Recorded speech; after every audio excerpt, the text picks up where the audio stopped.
Okay, hopefully everybody can hear me. I don't know how loud I am. I'm going to turn myself down a little bit for now.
So lunch should be over right about now. I said 12:40 or 1:40 their time, 12:40 my time.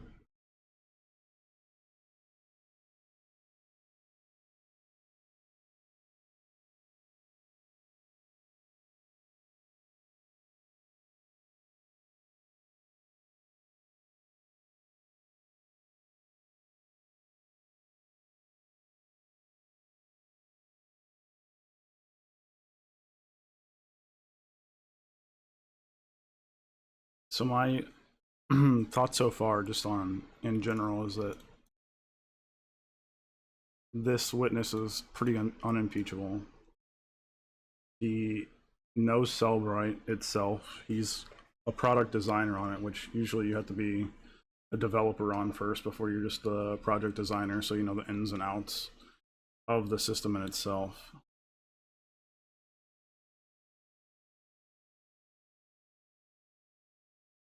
And the major takeaways just from a couple of his points is that her searches were not in history or the history DB because of the fact that it actually never pulled them up.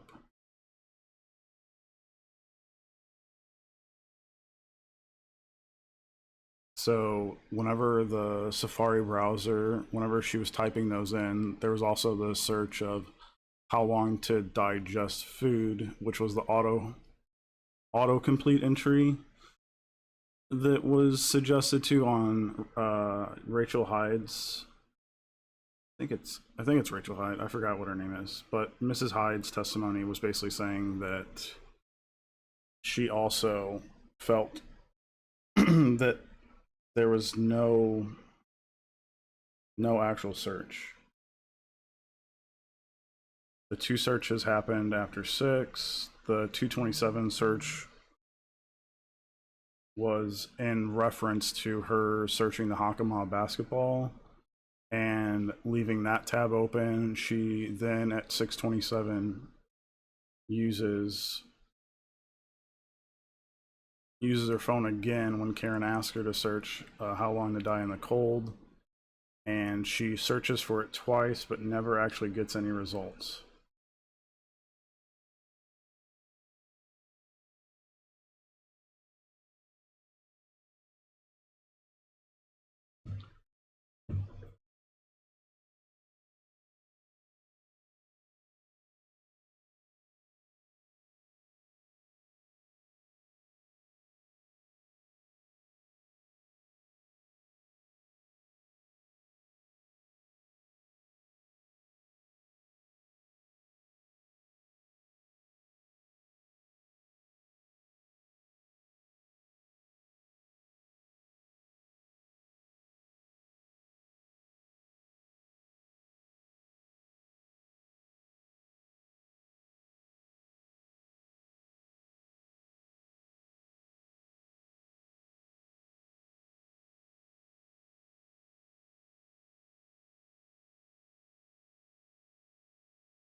But yeah, I will try not to interrupt any testimony unless I feel there's um, a big gap or they're doing a sidebar or something, and then I'll probably come on and just say a couple things about what I think.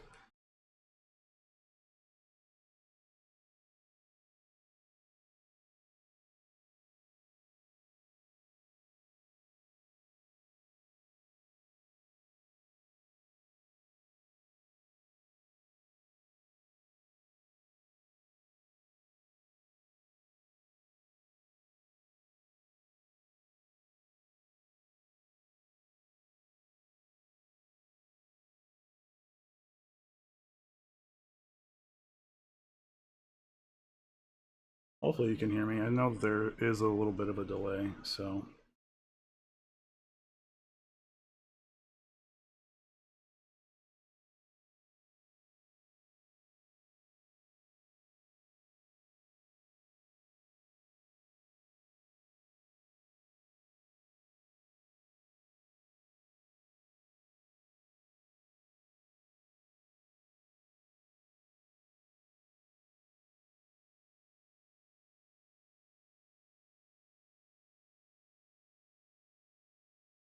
and we'll try to figure out what the levels should be up and down.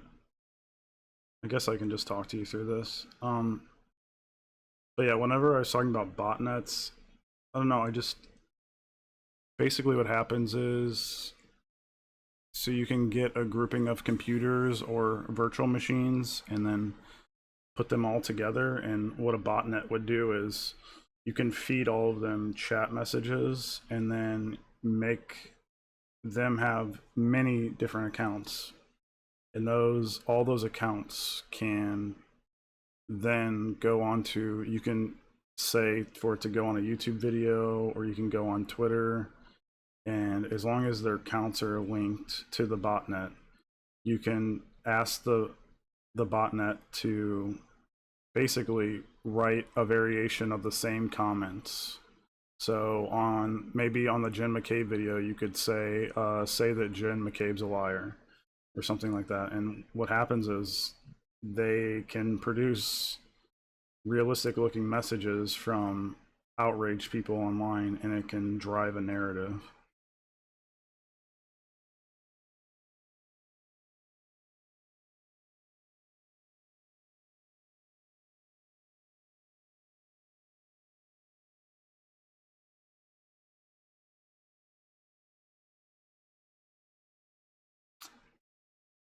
I mean, back in the day on Twitch, people used to use viewer bots, which basically was just making it look like a bunch of people were connected watching you. So you would have no one chatting because no real person was actually there. But it would look, the viewer count would say 1,000 or 5,000 or whatever, and it's just to spoof legitimacy instead of any actual substance.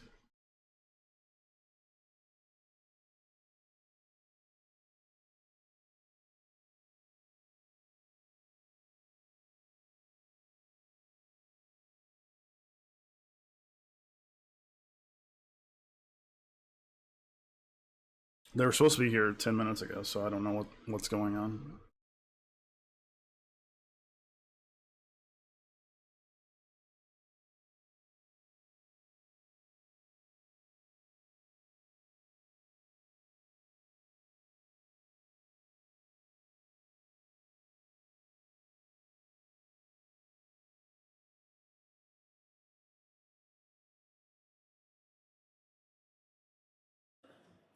Well, hopefully that's not too loud.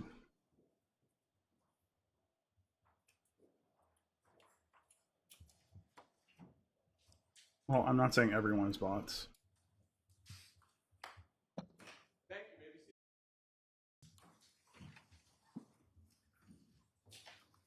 Tell me how the audio is looking. I should be louder than the actual audio.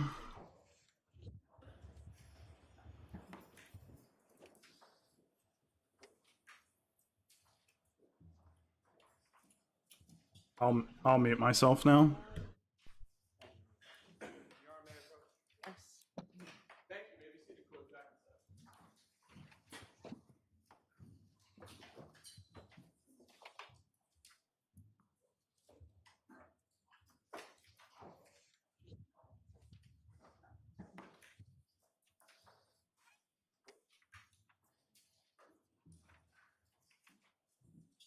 Whenever you're ready, Mr. Tinelli. Thank you.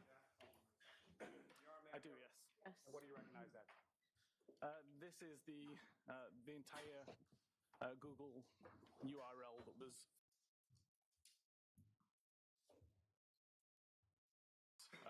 important sections. May I approach again, Your Honor? Yes. Exhibit. Okay. Same objection as before. Okay, there are a couple of different objections. I need to see it. I don't know what you're talking about. I do, yes. And what do you recognize that? This is the entire Google URL that was found on the browser state record. So broken down into each of its important sections. May I approach again, Your Honor? Yes. Exhibit. Okay. Same objection as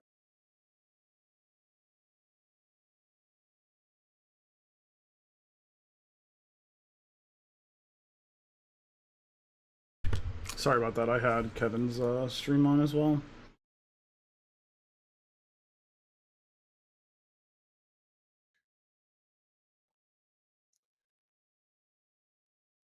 Ian Whiffen has been an excellent witness. As I said before lunch, I don't really see how the defense. Not only do I not see how they can cross this guy, I just don't believe we're going to see Rich Green on the stand. I don't know. I mean, we may see him because there are other things that he's going to talk about. They're going to try to use to create doubt. They're going to talk about John's health app data and try to suggest that John was going up and down stairs. Again, I don't know if they're going to do that either because the GPS shows so clearly that he could not have been there. You are unmuted. That will be the next exhibit.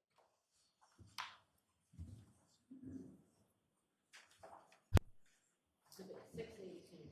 Thank you. May I recommend the witness, Your Honor? Yes. Thank you. Is it published for the jury? Yes.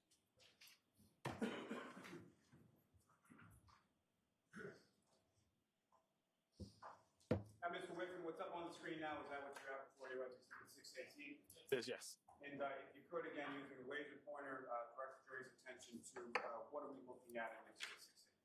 Okay, so the left side of the table is the entire URL that was recovered from the browser state record.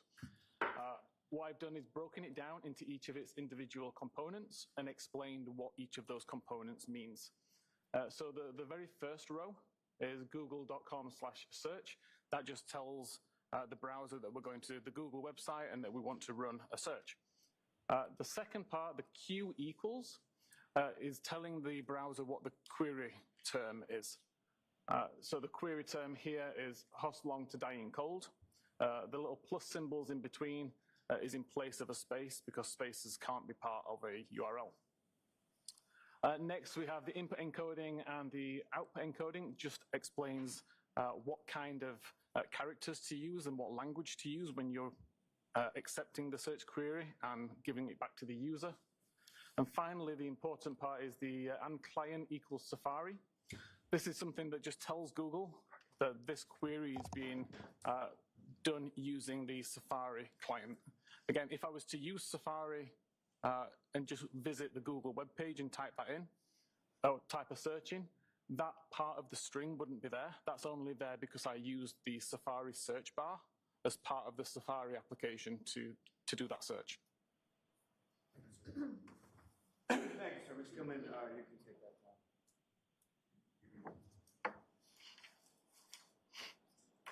Now, sir, with reference to that, what, if any, relationship does that have to the information you were discussing just prior to it? Again, that confirms that this search was conducted via the Safari search bar feature that's part of the Safari browser application, the same one that caused the records to be recorded in the plist. Your Honor, may I approach the witness again? Yes.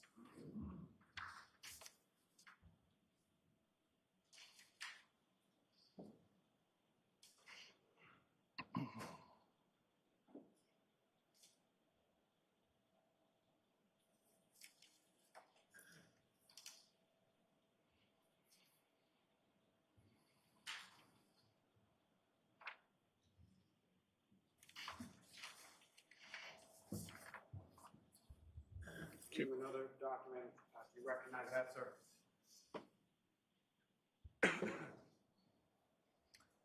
I do, yes. And what do you recognize that? This is the live records from the browserstate.db database. May I approach on? Yes. I'm Walter Seek to introduce the exhibit. No objection. All right, thank you. Exhibit 619. May I return to the witness? Thank you. May published after the jury as well, Your Honor. Yes.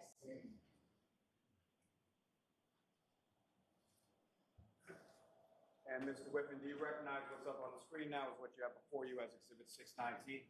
I do, yes. Now, turning back to the browser DB database for this particular device, with regards to the timestamp and the last view time, what, if anything, do you observe in reference to that depicted in this, and could you direct the jury's attention to it? Yeah, so this timestamp is the last viewed time according to the database itself. It's already been offset so that it's in local time. This particular table, we can see there are records missing. Between records 4025 and 4031, we have, 4025 and 4031, we have 4026, 27, 28, 29, and 30 missing.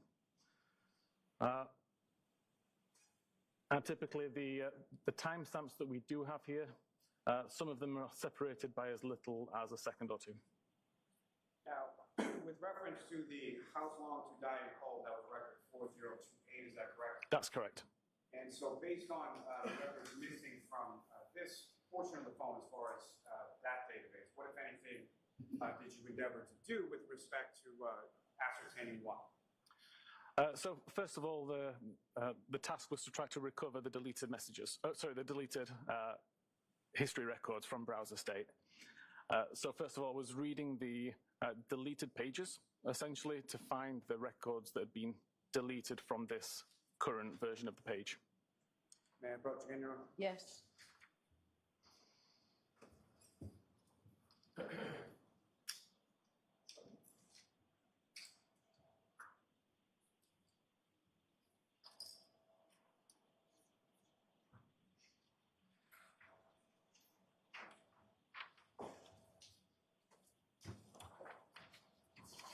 Sir, I'm showing you another document. I'll ask you to do that. Up on the phone.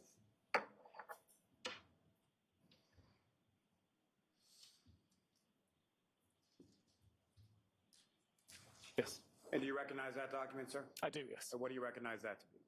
This is the same data source, so it's still browserstate.db, but now looking at it with the unique recovered records. And what is that last term that you use? What does that mean? I'm sorry. So typically there can be lots of different versions of a page within a WAL file. So you may have several page ones, several page twos, and so on. What I looked at is doing is recovering the data where the records that I recover are different from each other. So if I recover the same record multiple times, I can ignore it, but if I recover the same record with a slight change, then I would show it in this view. May I approach, John? Yes. I'm also seeking to introduce the witness. No objection. Okay. Exhibit 620. Thank you.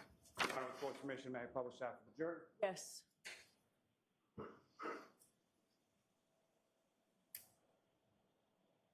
Again, Mr. Whitman, if you could, move the way the pointer to find it helpful to direct the jury's attention to what are we looking at here and what, if anything, did you uncover during this portion of your analysis? Yes. So again, the very first column on the left is the unique identifying number. You'll notice that there are some numbers here which are repeated. This is, as I said, because the records are recovered from multiple versions of the same page. There was actually 16 versions of this record across 23 different versions of this particular page. These three had some difference. Primarily, it was what's called the tab order field, but that's the only difference that showed up across these three Host Long to Die in the Cold records. All the rest show the same URL, the same ID number at the beginning, or tab ID number, and the same timestamp. Worth noting, there is no title shown in this particular record. Again, that speaks to the fact that this page didn't successfully complete loading.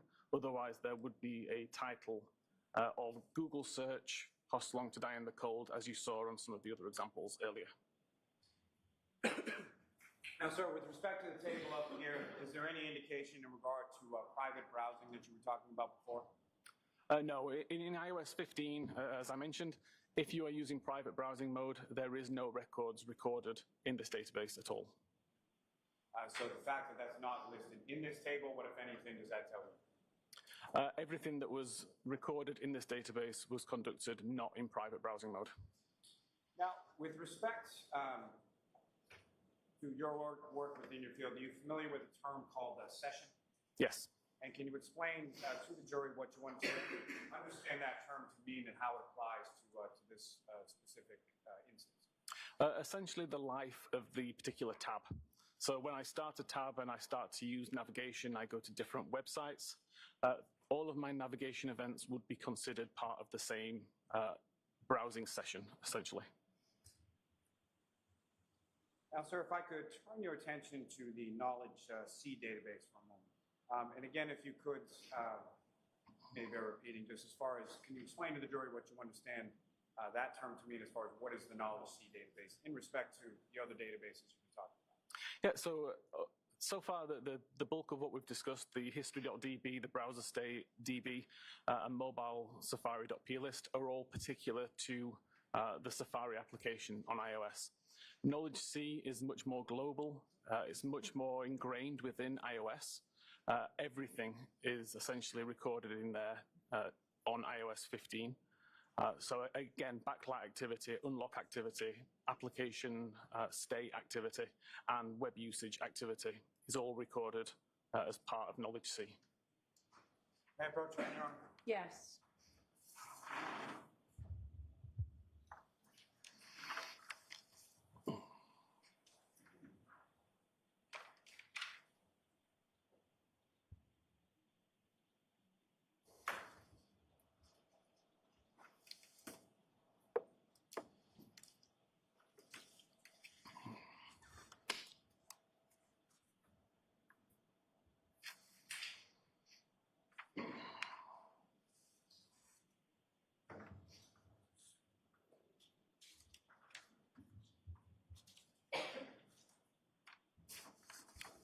Thank you. Another document, we can just review that for a couple of minutes.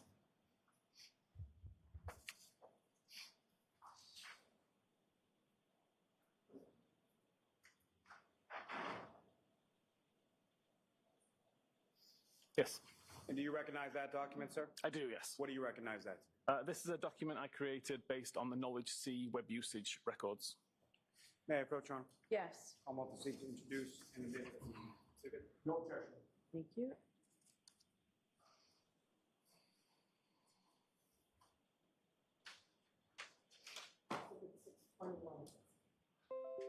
Thank you. Thank you. And Your Honor, with the court's permission, may we publish that to the jury? Yes.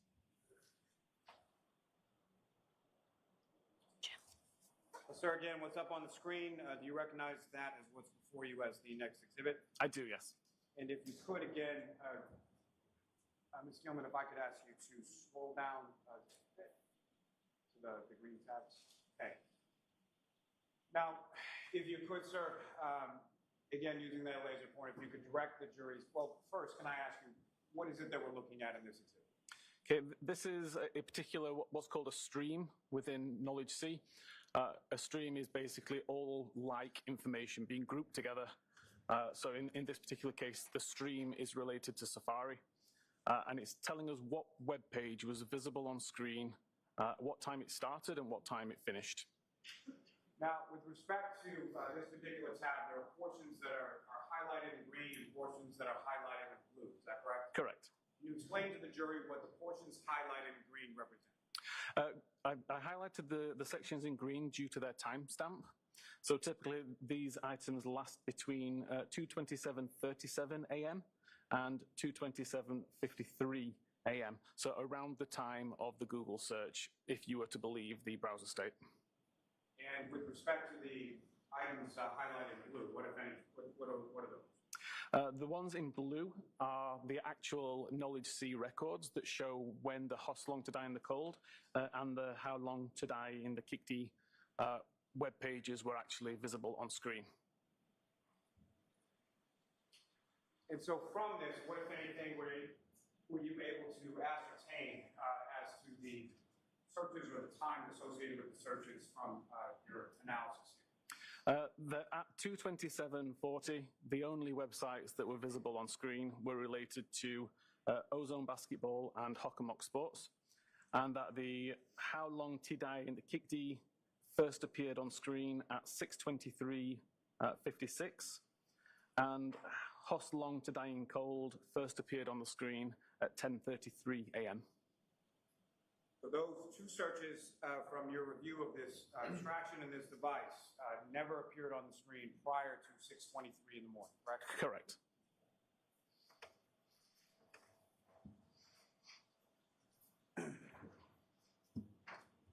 Now, from all this, sir, what, if anything, were you able to conclude with regard to these searches?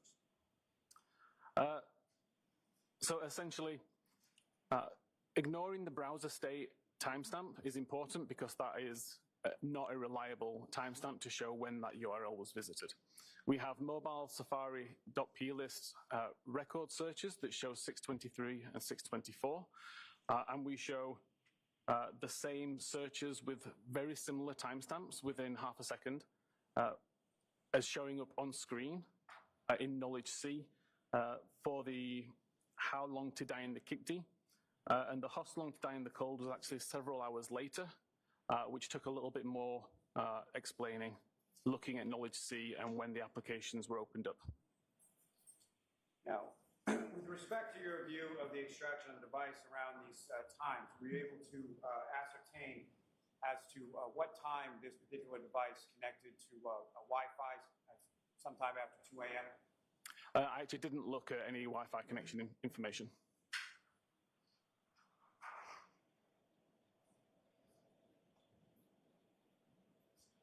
And with respect to 2:27 in the morning, 2:27 a.m., what were the websites that the device had visible, and what were the websites the device was connected to at that time?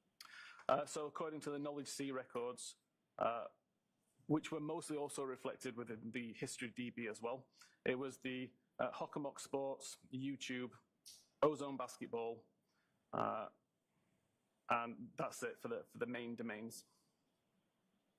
Now, with regard to the Wi-Fi connection, is your memory exhausted as it pertains to that? Yeah, I don't remember looking at Wi-Fi history. May I approach? Yes.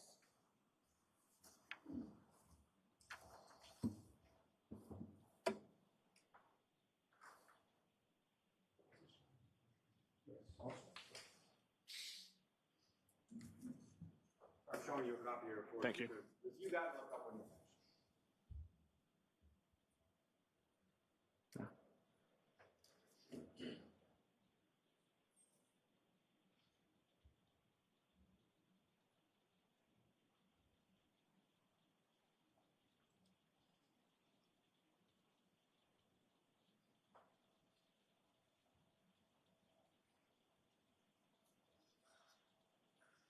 Okay.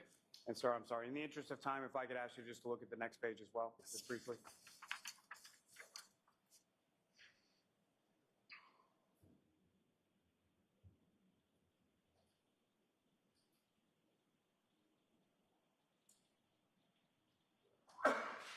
Yes.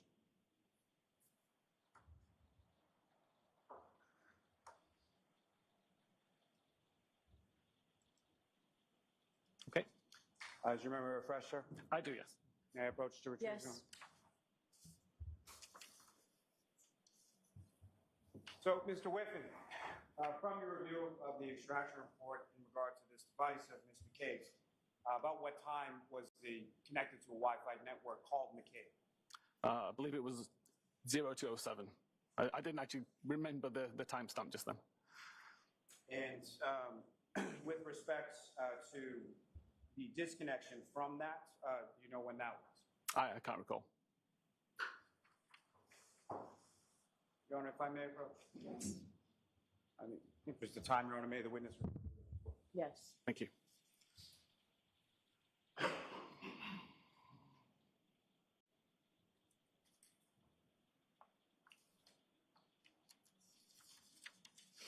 Sir, if you can, from looking at your report, if you can just indicate to the jury as far as the Wi-Fi connections with. Okay. The Wi-Fi was connected at 0212 and disconnected at 0539. There was no further Wi-Fi activity until 11 a.m. Thank you, sir. May I approach this to retrieve, Your Honor? Yes.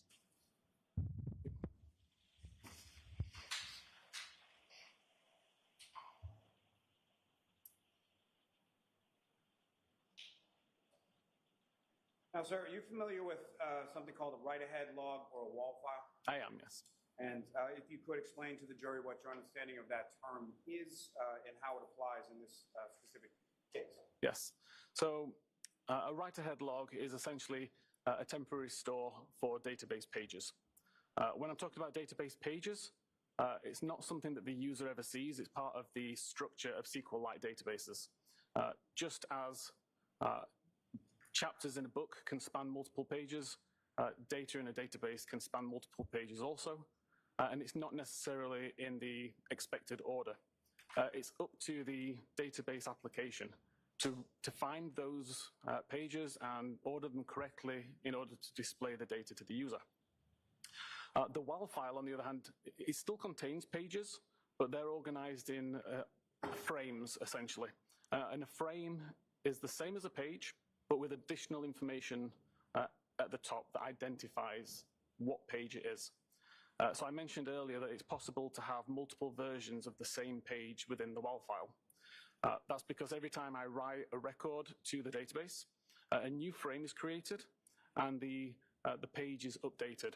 So for example, if I was to have a new database, create a record, a new frame is created with page 1, and it adds my record. As soon as I add a second record to that database, a new frame is created again. So I now have frame 1 and frame 2. Both of those frames would contain a version of page 1. The first frame would contain only record 1. The second frame would contain records 1 and 2, and so on. Forensically, where it gets interesting is on the edit or deletion of a record, because the same process is applied. So now a new frame is created. The page number is the same as previously, so we'd still have a page 1. But now only the records that I don't want to delete are copied across. So I could end up in a situation where I have 4 versions of page 1. One has record 1, one has records 1 and 2, one has records 1, 2, and 3, but the most recent version of the page only has record 1 and 3, for example. Now, a normal piece of database software will only look for the most recent version of the page, so you would only see records 1 and 3. The forensic software can look at all previous versions of the page as well, and that's how we're able to recover record 2 in that instance.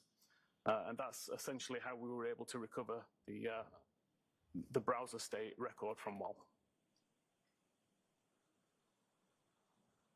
Now, sir, turning to that issue as far as deletion, what, if anything, well, let me ask you this first, just before we leave the WAL file. So with regard to the WAL file, what, if any, relevance is there that certain data only exists within the WAL file? So again, if I create a record that's in the WAL and delete it before it gets committed, which means when it gets merged into the main database, then it exists only in the WAL. It could be that it's a brand new record that just hasn't been written yet, or it could be one which was deleted from the database prior to the commit occurring. When you say commit, what exactly is, what does that mean? Commit's a process where essentially the database looks at all of the most recent versions of each page in the WAL file, copies them out from WAL and puts it into the main database, and then deletes the WAL file altogether. So at that point, we lose the ability to recover data from WAL because the WAL doesn't exist, but we have all the most recent versions of the page. Now, sir, turning to the concept or the topic of deletion of data, what, if anything, did you find with regard to deletion of data with respect to this search as applied to the P list that you discussed before? Recovering data that's been deleted from the P list is not really possible. So all we can say is if this record exists within the P list, it hasn't been deleted. Now, same question with regard to issues of deleted data with regard to the history DB. There was no records of any, so there's no evidence of any records being deleted from history.db since early January. I think it was like the 3rd of January up to February 2nd. And how were you able to tell that with regard to the history DB? Again, every record is given a unique number, and there'd be a gap in that numbering system if a file or if a record had been deleted. The fact that there was no gaps indicates that nothing had been deleted. And with regard to deletion, what, if anything, were you able to ascertain with regard to deletion versus web usage in the Knowledge C database? Knowledge C contains such a large amount of different type of data that's always being added and deleted for various reasons, none at the discretion of the user. It's a completely system-driven event to delete information from Knowledge C. So we can't say what was deleted from Knowledge C, but we can see that during the times of Safari usage, records exist within Knowledge C that indicate, or certainly appear to indicate, that nothing was deleted. What, if anything, were you able to find with regard to deletion in respect to the browser state DB data? Browser state did have numerous records that had been deleted. Some we were able to recover. 3 records from browser state all had a timestamp very similar to 22740. These were 3 records that had been deleted at some point. What are some of the options for deleting data from that particular, from the browser state DB?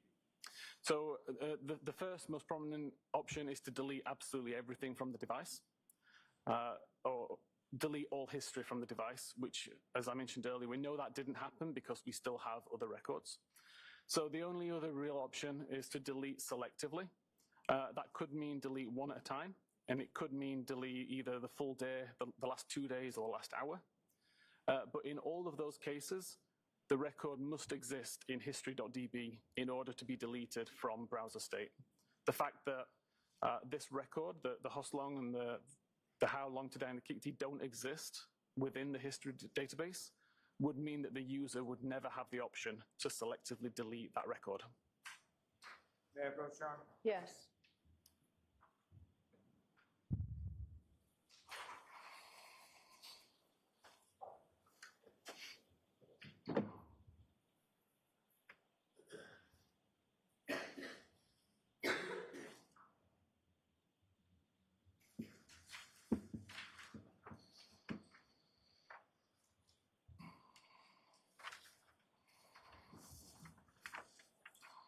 Showing you another document, Thank you. sir. If you could look at that after you finished.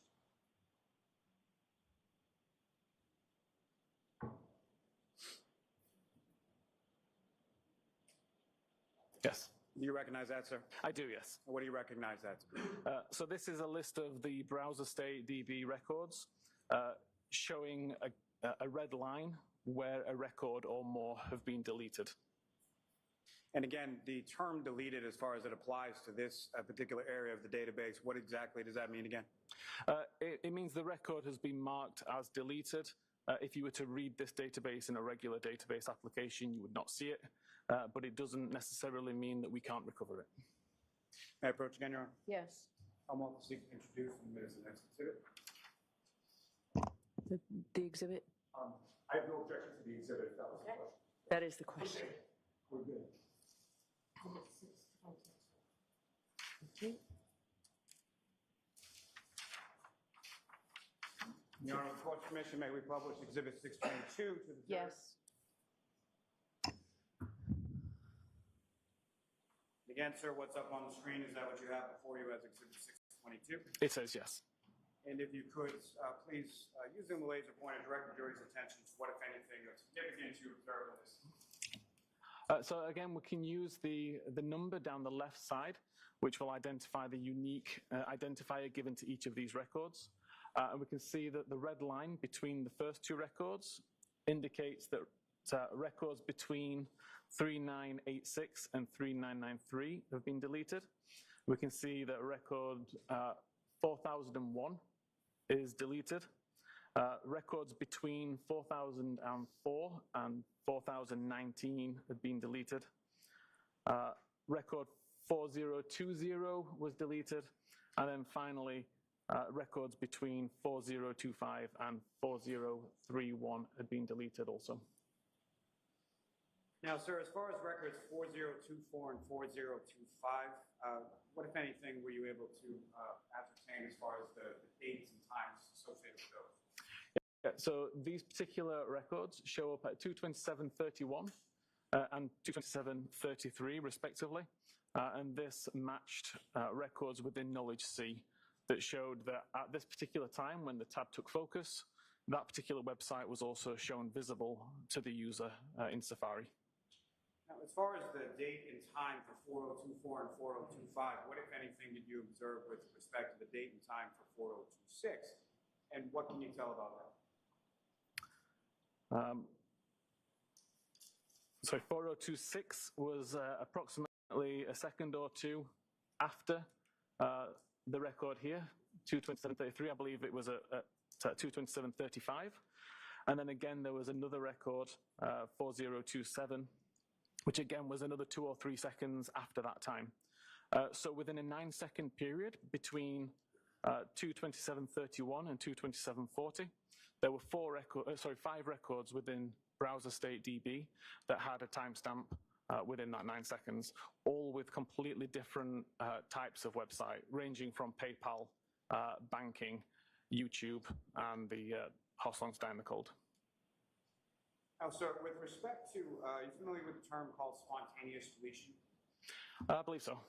And can you explain to the jury what that is? It's not a term that I would use, but essentially a cleanup operation would occur on the device where it would look for orphaned records, records that are old enough to not be required anymore, and they would just be deleted by the system without any direction from the user. Now, during the testing that occurred, your testing, which occurred with respect to this device, what, if anything, did you observe with regard to spontaneous deletion? I wasn't able to replicate the spontaneous deletion. I was able to replicate completely orphaned records. So a record that existed in browser state without a corresponding record in history.db. And it meant that there was no way for me to delete that record manually without deleting everything from the device regarding history. May I approach on? Yes.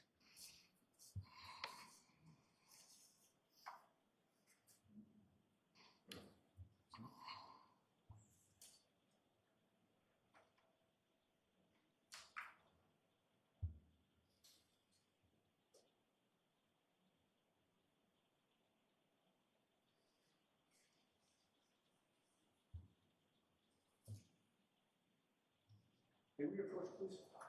Okay, could you turn the lights on, please, Tony? Thank you.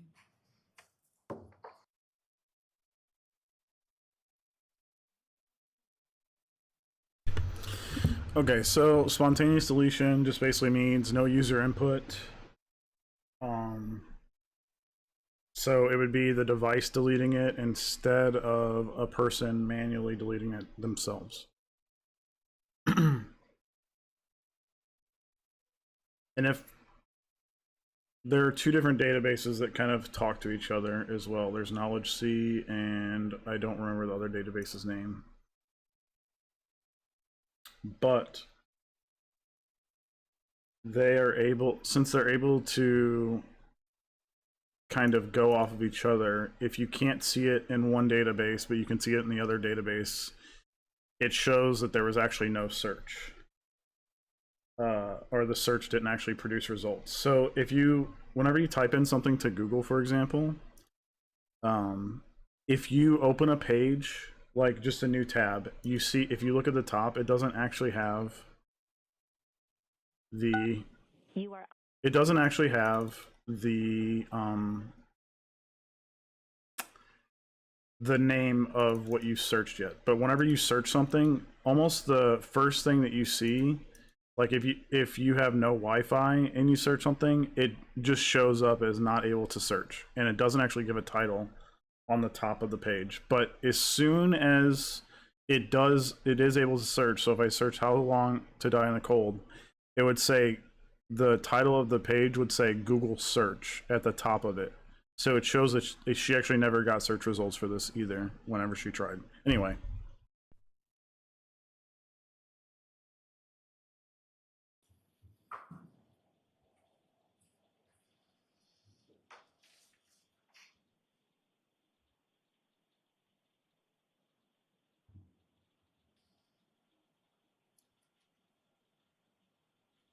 Right. Were you going to publish those? Because you can go ahead and publish them while this is I happening. don't think that's,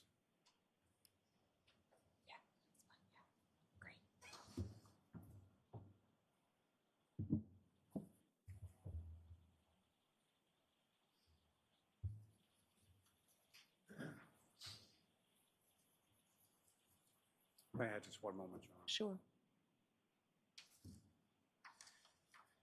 Your Honor, if I can take them just one by one, I think that might be. Okay. I'm showing the document. You recognize that? I do, yes. What do you recognize that to be? This is a report from my Artex tool showing the history database at 21:39:34 on the 27th of January and 22:55:09 on the 27th of January. May I approach again, Your Honor? Yes. I'm off to introduce the minutes of the next exhibit. All right, so all four are in. Okay, so you don't need to, you already marked them? They have not been marked.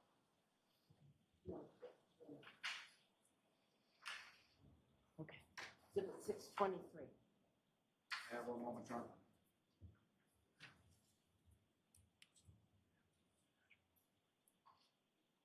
And Your Honor, the court's permission if we could publish that to the jury. Yes.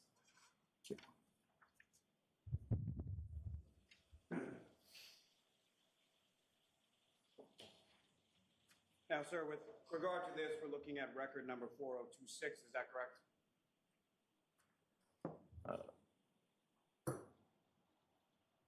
Yes, I believe we are. And again, if you could direct the jury's attention to what exactly are we looking at in this exhibit with regard to record 4026? Yeah, so in the right column, we see the source of the information. So history.db is the database. History_visits would be the table. And then the unique identifying number of 31407 and 31408. We see that the start time, or the time that that particular website was navigated to, according to history.db, was, as I say, both on the 27th of January, one at 21:39 and 34 seconds local time, and one at 22:55:09 local time. And both of these websites are related to Hockenmock Sports. We have the URL at the top, followed by the title of the page, followed by a visit count that tells us how many times that page has been visited before.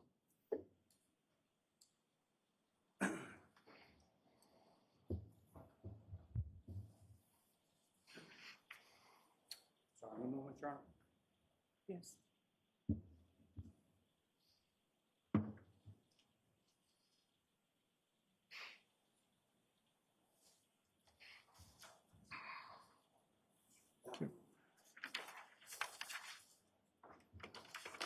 That next document, do you recognize that, sir? I do, yes. What do you recognize that to be? This is the same kind of report. This is related to the YouTube record that was part of the browser state database, related to It's Raining Men on YouTube.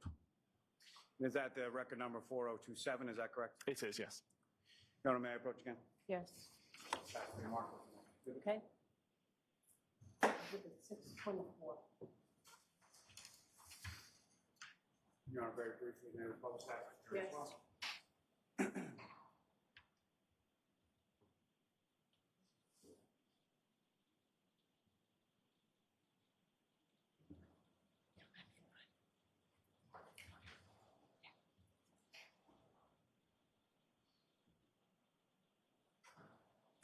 And sir, what's up on the screen now, is that what you have before you as the next exhibit? It is, yes. And again, if you could, using the laser pointer, just direct the jury's attention to what, if anything, of significance you observe in this record of 4027.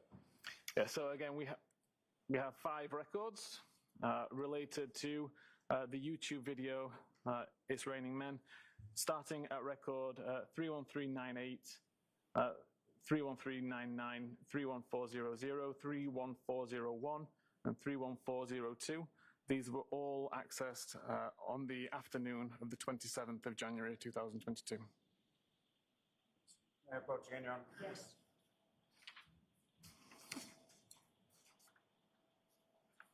Another document, do you recognize that?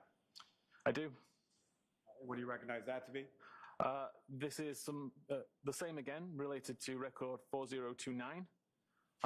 Shows that a website was visited on the 28th of January 2021. Your Honor, ask that this be marked. Okay. Excuse me, as the next exhibit.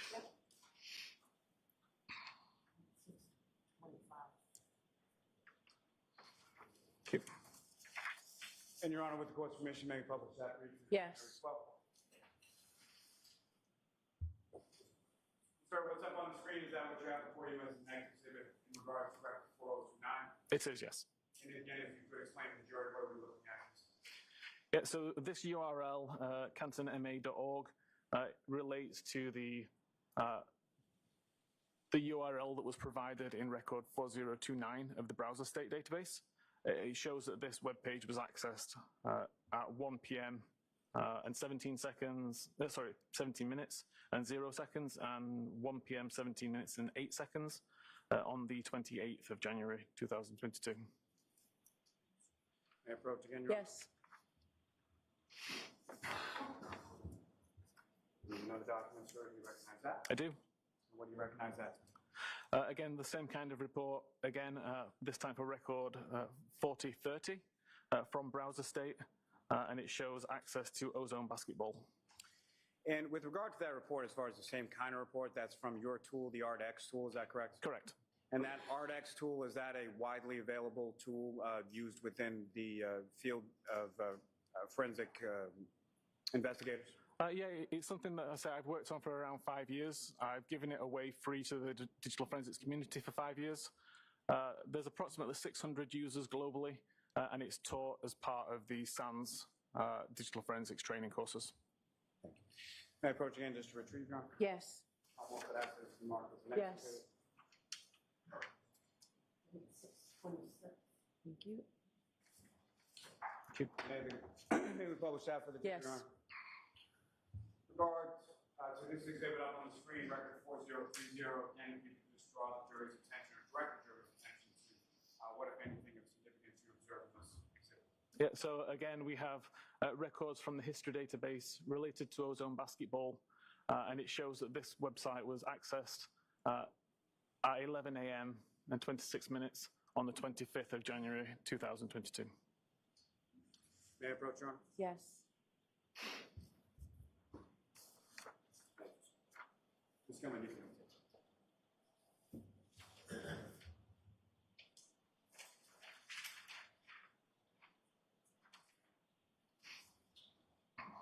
Now, with respect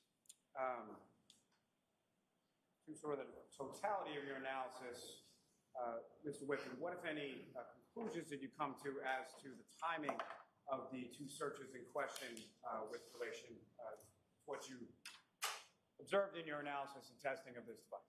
Yes. So in conclusion, I determined that the tab that was used was focused at 227.40. So the tab was opened at that time, at which point it was being used to show Ozone Basketball and Hockomock Sports websites. The 6:23 timestamp is when the search was first conducted. Never loaded the page, otherwise there'd be a record in the history database. And while that page was still loading, a secondary search was conducted for Hoss Long to Die in the Cold. Again, that page never loaded either, although these both did show up in the Knowledge C database to show that the browser was trying to display these pages. Safari was closed prior to the Hoss Long to Die in the Cold record being shown on screen at all. But when it was reopened at 10:33, in regards to whatever other Safari activity was to be conducted, it appeared on screen. So we have a 10:33 record where Hostlong to Die in the Cold was shown on screen, even though the page never successfully loaded. And with respect to your analysis and your testing here, what, if any, opinion do you have as to whether or not any of the data marked as deleted was actually user deleted, or a user actually actively went through the process of deleting the data? Yeah. So again, we know that we know that nobody deleted the entire history. So that leaves the only option to be selectively deleting records. The fact that there are no missing records in HistoryDB shows that it's impossible that that record could have been deleted by the user. It would have just been orphaned in the database, and I believe would have deleted itself at some stage whenever a particular cleanup function ran. Although, as I said earlier, I haven't been able to replicate that. I was able to continue to read the various versions of the page that contained Hostlong to Die in the Cold browser state record, and found that it existed at the same time as another record that was created at least 2 days later.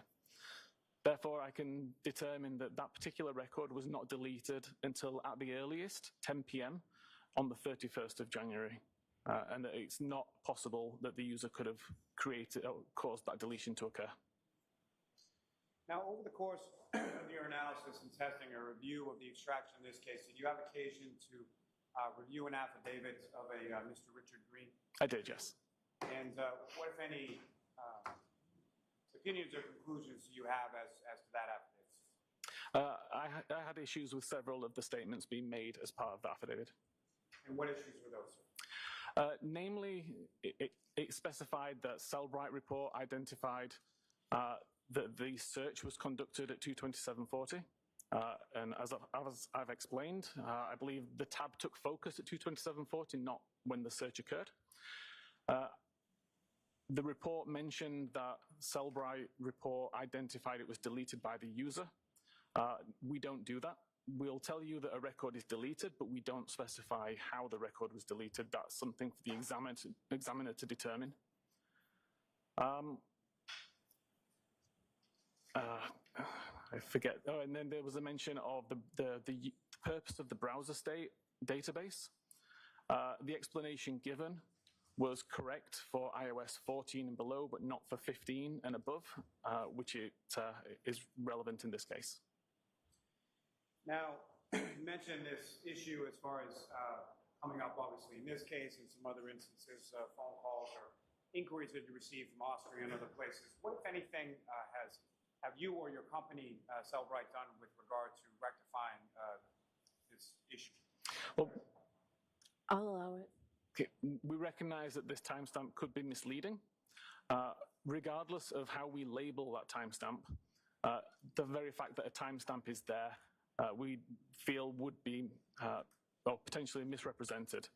So the decision was taken to remove the timestamp altogether from that information. So now we show the web page was visited, but we don't attribute a time to that purely because it could be wildly inaccurate. Thank you. Your Honor, this may be the appropriate time for the instruction. Okay. All right, so jurors, we're about to see a demonstration by Mr. Whiffen. It's simply a demonstration to help you to understand the evidence that you've heard. It's not evidence from this case, but it helps you understand the evidence in this case. You must decide this case based solely on a fair consideration of the evidence and nothing but the evidence. But this is a demonstration to help you understand that evidence. Your Honor, our rights are preserved, correct? Yes. Thank you. And so to that point, Mr. Whiffen, were you able to prepare a demonstration in regard to what you've been discussing through the course of your testimony? I was, yes. And that demonstration doesn't specifically reflect on the searches or the extraction report that you looked at in this case, correct? Correct. But as far as the overall issues that you've been discussing in your testimony, correct? That's correct. And with the court's permission, may the witness now illustrate that to the team. Yes. Okay. So first of all, on the left there, you can see a screen of an iPhone, and that is a phone that I have in front of me live. It's just demonstrating what I can see on the phone. This is my Artex tool.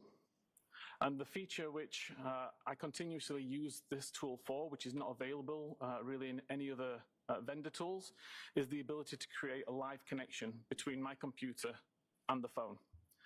The live connection is what I've just started here, and what's going to happen is all of the files and folders that exist on the phone will be mapped to my computer so that I can navigate it, I can look around, and I can take a look at near enough live records on the device. Prior to the availability of this tool, I would have to test a theory on a phone, do an extraction, and then pass the extraction, which could take anywhere between 20 minutes and several hours. The reason that I'm using this tool today is because I can do those same tests within 10 or 20 seconds, typically.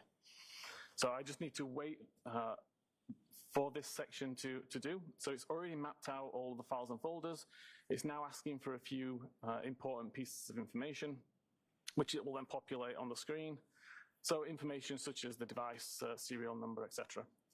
What we're interested in, though, is the browser state record. So I can go to the browser state database and take a look at that and open that up. And you can see that at this moment in time, I have no records in the database at all. If I go back into the live view of the phone, you can see I have Safari open from last night. So it's been sat in the background overnight and not doing anything.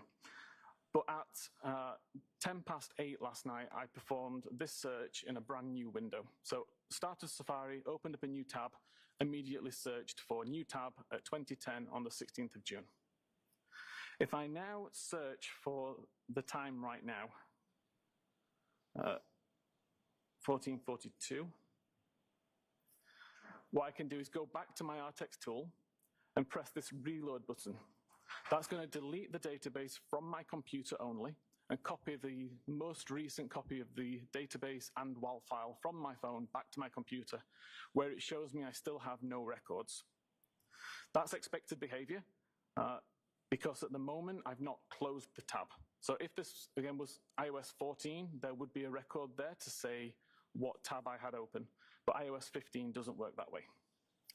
If I now go back to my tabs and actually just close this window, I can go back into Artex and hit reload again. And we now see we have some records. I can look at this particular record and you'll see the title is 1442 Google search. You'll see the Google search record here. So I just need to change the time zone as well to Eastern time. So you see it's the most recent search which I conducted, the 1442 search. The last viewed time, though, still shows as 8:10 p.m. last night, because that's the time that the tab was focused, not the time that the search was conducted. Thank you, sir. If I may have a moment, John? Yes.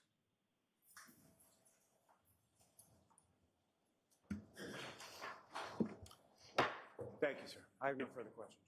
Okay, Ms. Giannetti? Thank you, Your Honor.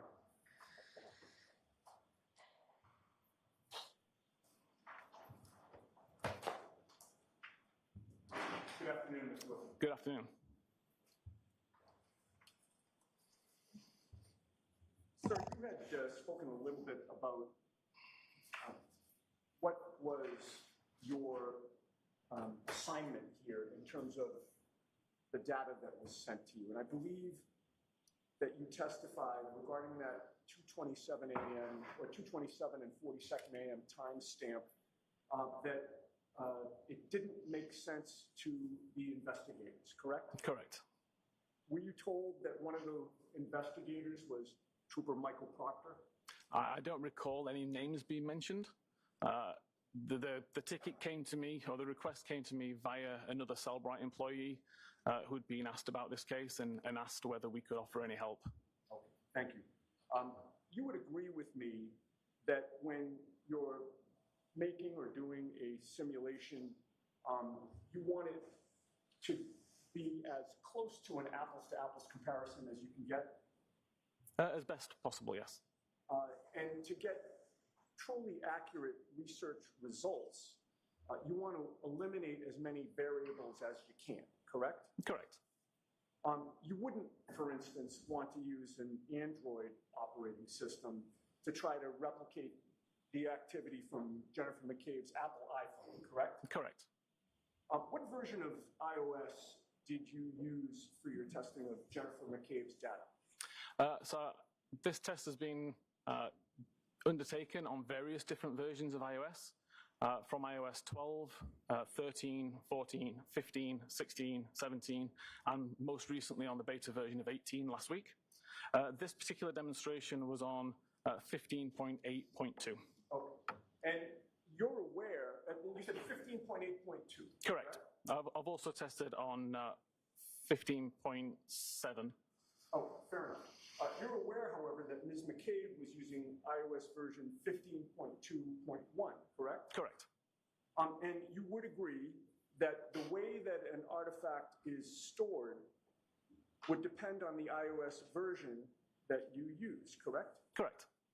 And your simulation did not use the iOS version that Ms. McCabe was running on her iPhone, correct? Correct. I used the closest version I could find. So I'd like to ask you some questions about the characteristics of browserstate.db-vol and record number 4028, if I can. Okay.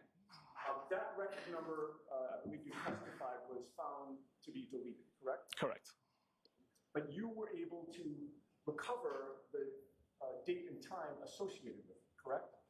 The date and time of the last viewed? Of that record number. Yes. And Yes. what was that date and time? 2:27 and 40 seconds a.m. You were also able to recover the content of that particular Google search itself? I was able to recover the URL for it, yes. Okay, and what was that Google search? Hostelong to die in the cold. And it's true, however, that the session history could not be recovered, correct? That's correct. Now, given those characteristics that you've just discussed, did your testing result in a WAL file record, a WAL file record, that matched the characteristics of 4028? In other words, deleted with session history not recoverable? The issue with the session history, I was able to recover only the first page of session history.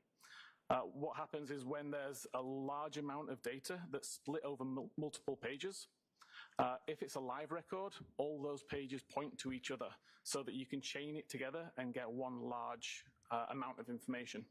Once they've been deleted, some of those pages can be overwritten and therefore the pointers don't make sense anymore.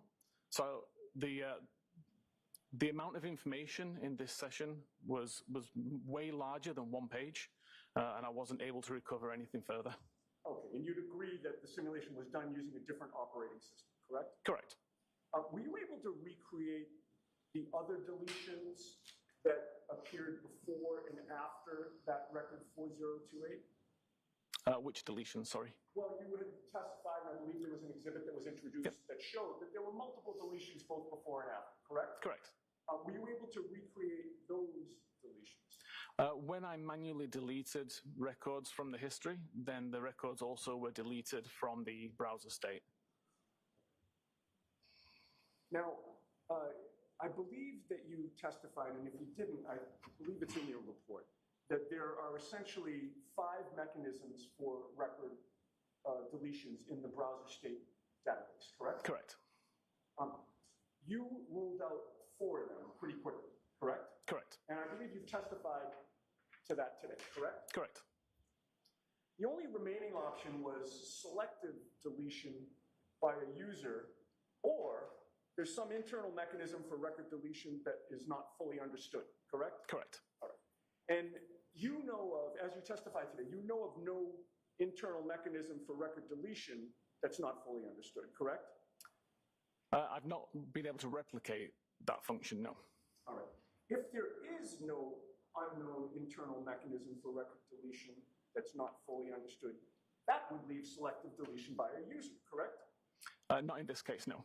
All right.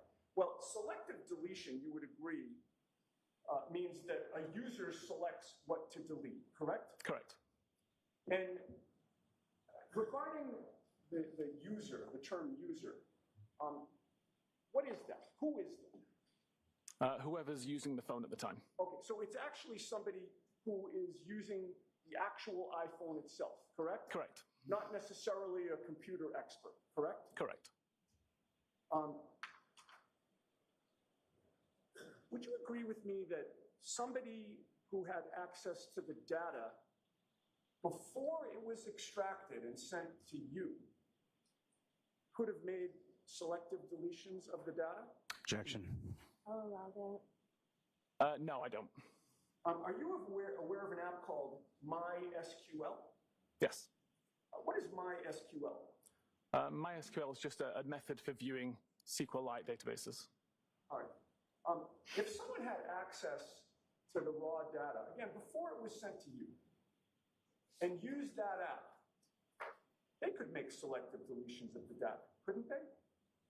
I assume you're talking about opening up the extraction, taking out the particular file and editing it? I'm sorry, I interrupted you. You're right, Your Honor. I apologize. And I apologize to you. If you could restate your answer or give me your full answer. Okay, so it would be possible with the extraction to take out particular databases, alter them, and put them back into the extraction. But there's something called a hash mechanism that we have in place that would, it essentially hashes the original data, and then it can be hashed again at a later date. It results in a long string of characters, and if there's any changes to the original data, then we'd see that it's been modified. Would you agree with me that someone with access to that data and an appropriate application or program could also delete and renumber history.db and knowledge.cso so that it would appear as though there was no break in the numbering, so that it would also appear that nothing was deleted? It's potentially possible, but would require a large amount of knowledge and skill to do in a way that can't be detected. Thank you very much, sir. Mr. Lally?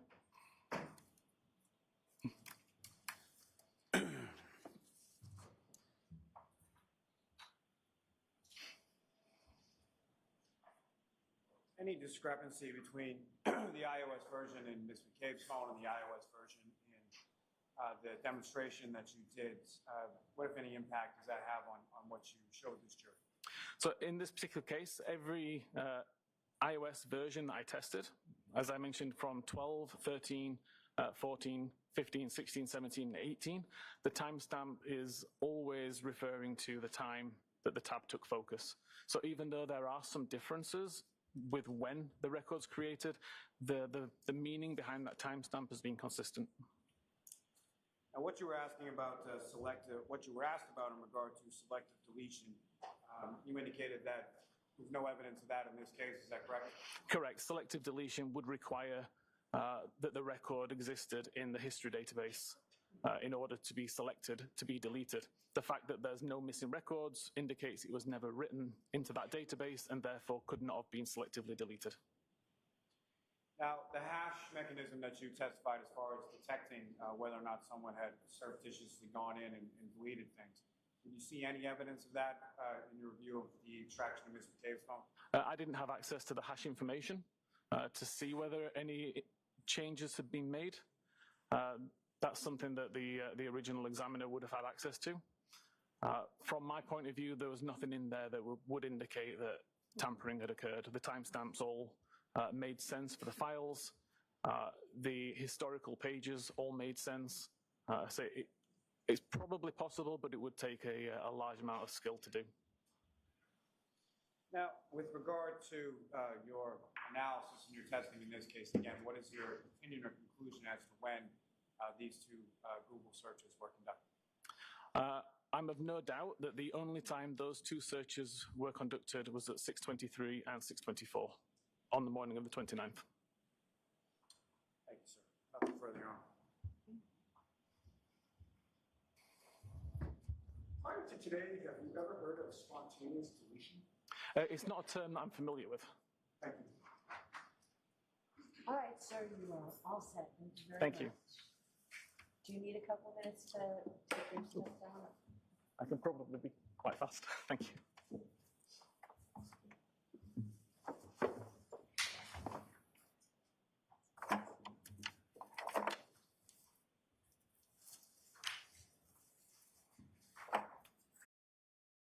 All right, so I mean that he's just way too credible for the defense to actually cross in any major way. The defense is going to have their own expert come in and try to refute this. I don't know how well he's going to do, but it's almost insurmountable. This guy works for Cellbrite.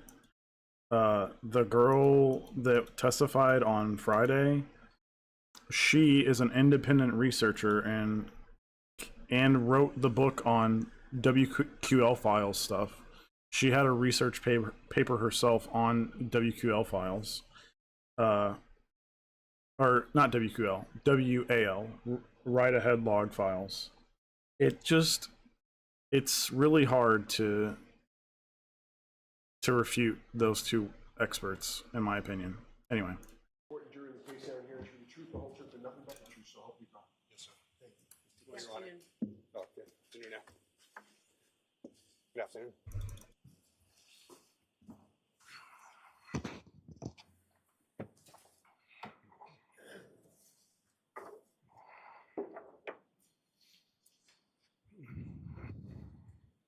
Good afternoon, sir.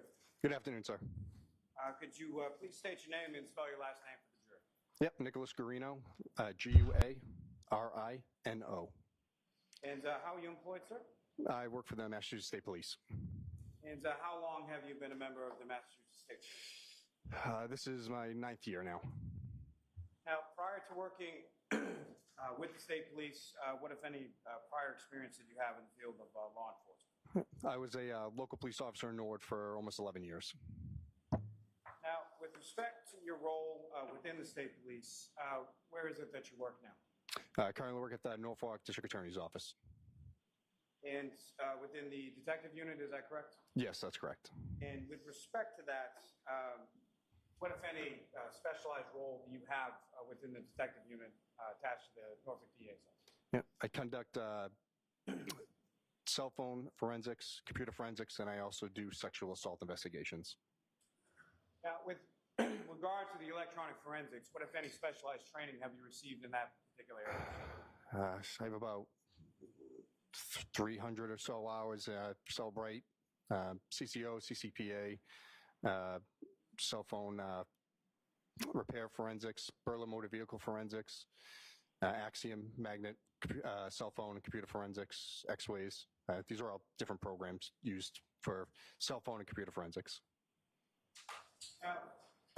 Sir, at some point, did you become involved in the investigation involving the defendant, Karen Reed? Yes.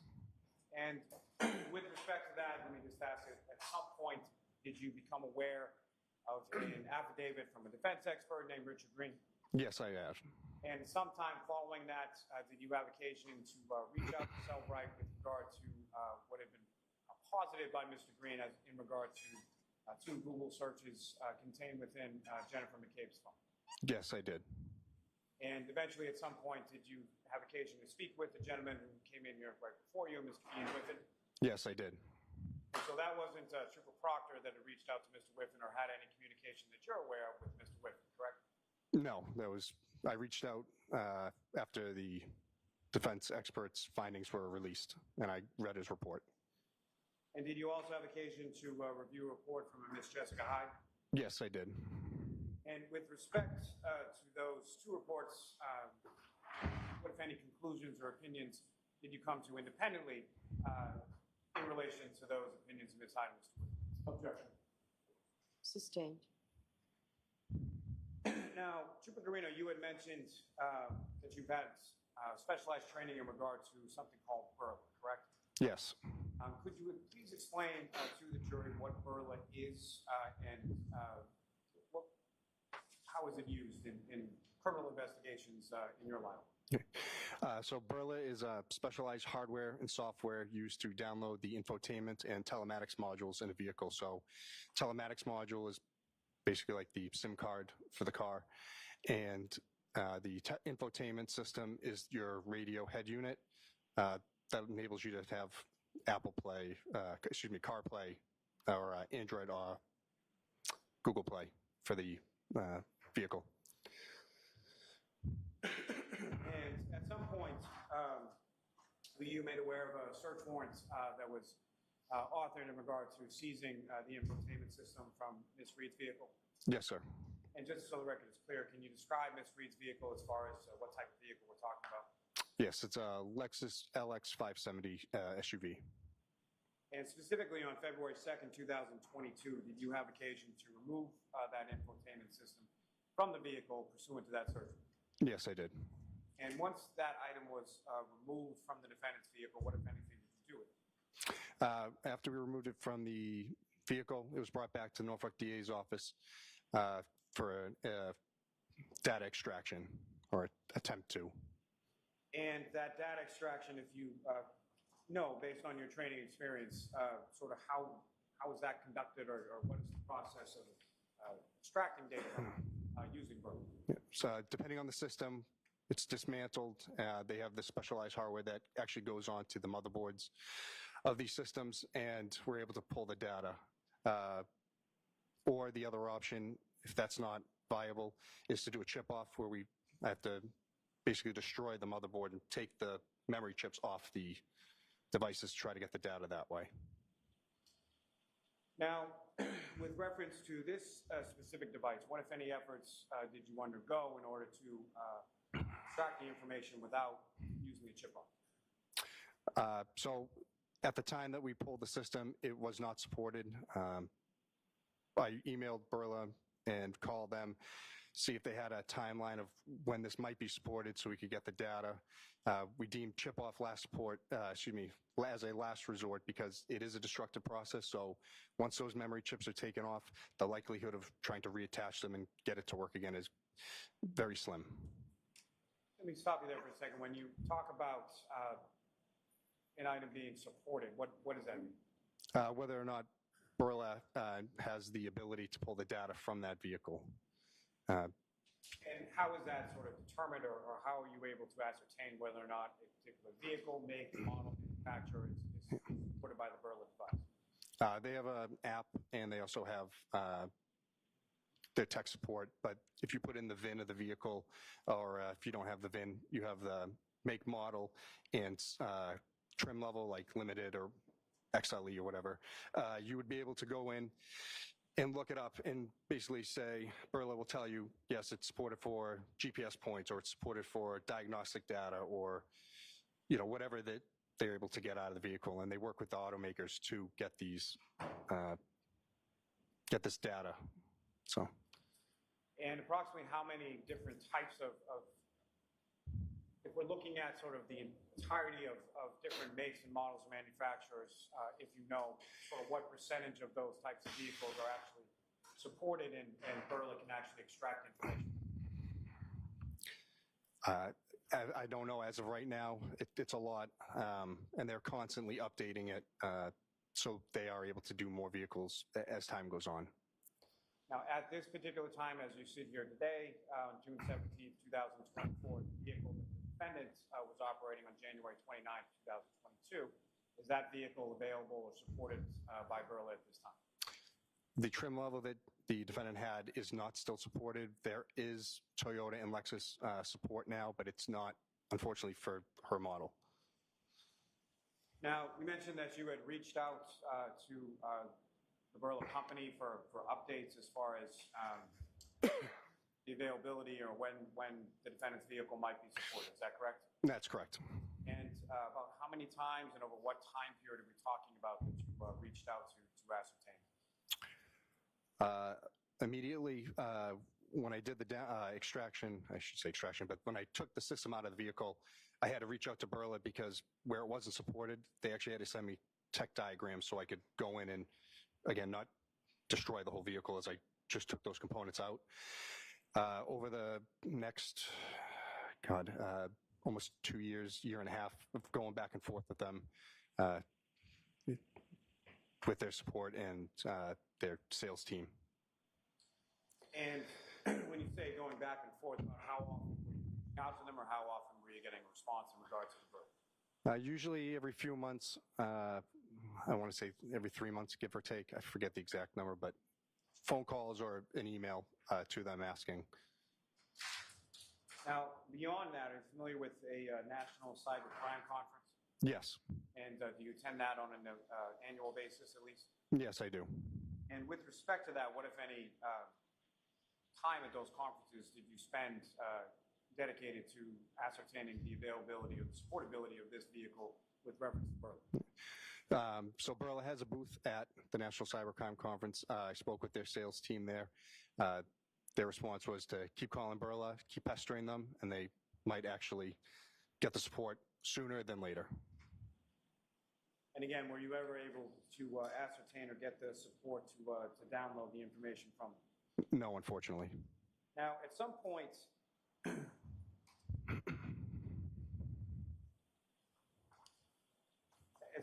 were you able to download any information from that particular infotainment system from the defendant's vehicle?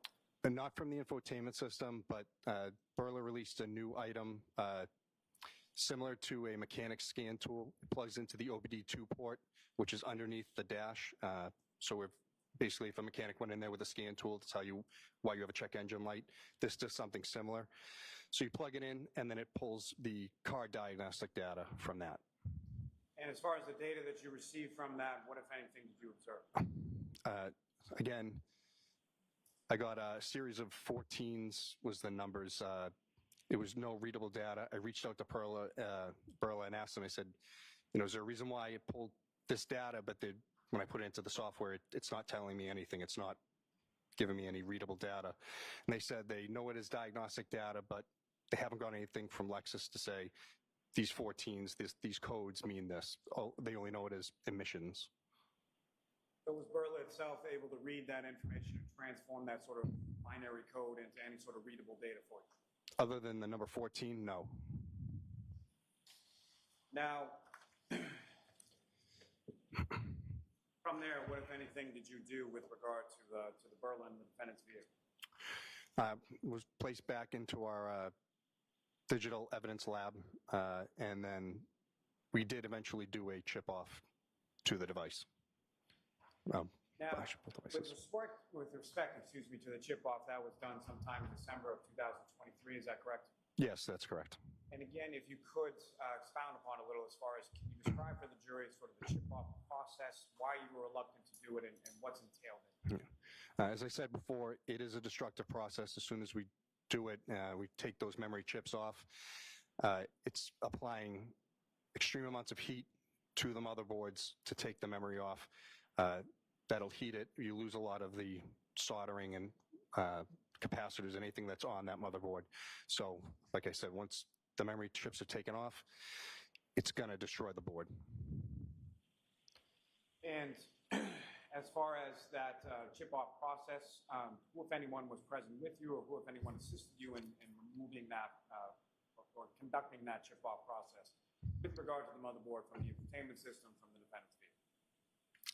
I'm sorry, at the time that we actually did the chip off? Yes. Yeah. It was myself, AG Speak, and Maggie Gaffney. And who is AG Speak? AG Speak has his own forensic company, I guess you could call it, for Berla. I could consider an expert in the field, former California Highway Patrol officer that exclusively handled stolen cars. And who is Ms. Gaffney? She was a defenses expert. She's the one who actually did the chip off, applying the heat and taking the chips off in our presence. And she, I believe, works for, I'm sorry, the name of the company escapes me at the moment.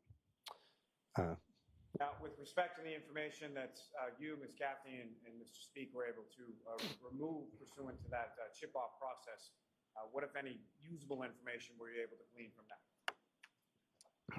As I was told by AG, there was no data that was recovered off the infotainment system or the telematics module from the chip off. And as far as Ms. Gaffney, did you have any conversation with her as far as the information that she was able to glean or read or decipher? No, once she did the chip off, I have not spoken with her since.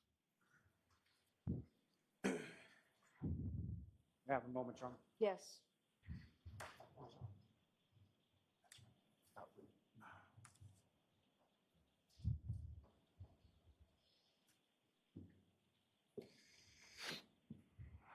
Now, Guarino, at some point in late January, early February 2020, were you provided with some a laptop and/or desktop computers from the home of Mr. O'Keefe? Yes, I was. And what, if anything, did you do with those? One was a Dell laptop, the other was a HP all-in-one desktop.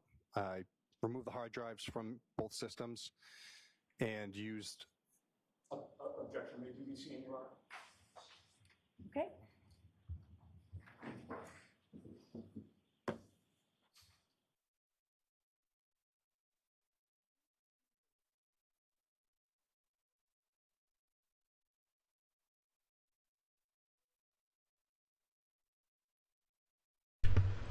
Yeah, so I am guessing the defense. So the defense person did the chip off and then took them into her own possession and basically never gave them back. I think that's what Lowley's trying to say. So it's almost looking, at least in my eyes, I think it's setting up for them, the ADA, to say that it was actually the defense that was trying to hide evidence by taking off the chip and then destroying the motherboard in the process, and he didn't want to do it. He was waiting for the company to actually come through and hopefully get support for the Lexus.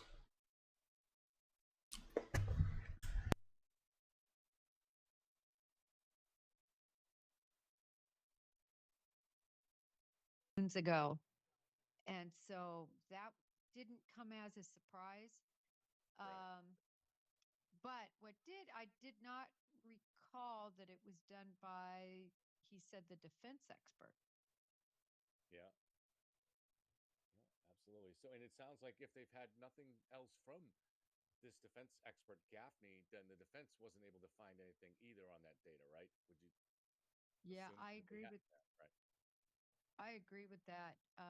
But in thinking about this, how much information could be on there, it would depend how much that was used or plugged into her phone, as an example, right? Yes, that's another thing, that whether the phones had either John's could have accessed it too. Yeah. If they connected via Bluetooth and there was any information that downloaded or anything like that, but it sounds like that wasn't the case. So now we're moving to computers, which obviously there's something that's very concerning to the defense. You can see Karen Reed's face. Yeah, she is that's very a good point. easy to read. There's something on there she does not want out. It reminds me of the face right when they were discussing the juror before the decision was made to kick her off. So she's listening intently, and we'll probably know from her face whether they're happy or not with the decision made. I know Paul O'Keefe believes that the Ring video was deleted when Karen and her dad, after they got to the house from the hospital, went up into the room for about 20 minutes. Oh, 100%. He regrets, he regrets not going up with them. Who could blame him? I wouldn't have gone up with him. I wouldn't have thought to go up there either. You're assuming she's collecting some clothes and personal items and stuff like that. So, I don't think Paul should beat himself up over that.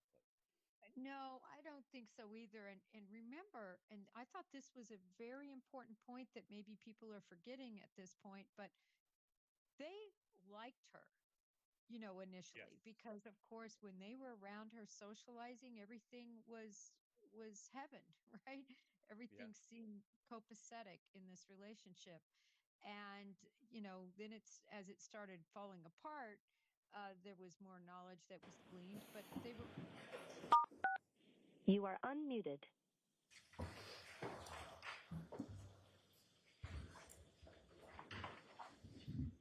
All right, Mr. Lally, you can continue. So Trooper Guarino, there was a Dell laptop and an HP Pavilion all-in-one desktop, correct? Yes. Man, she was rolling her eyes really hard there. Yes, they were. What, if anything, did you do with respect to those computers?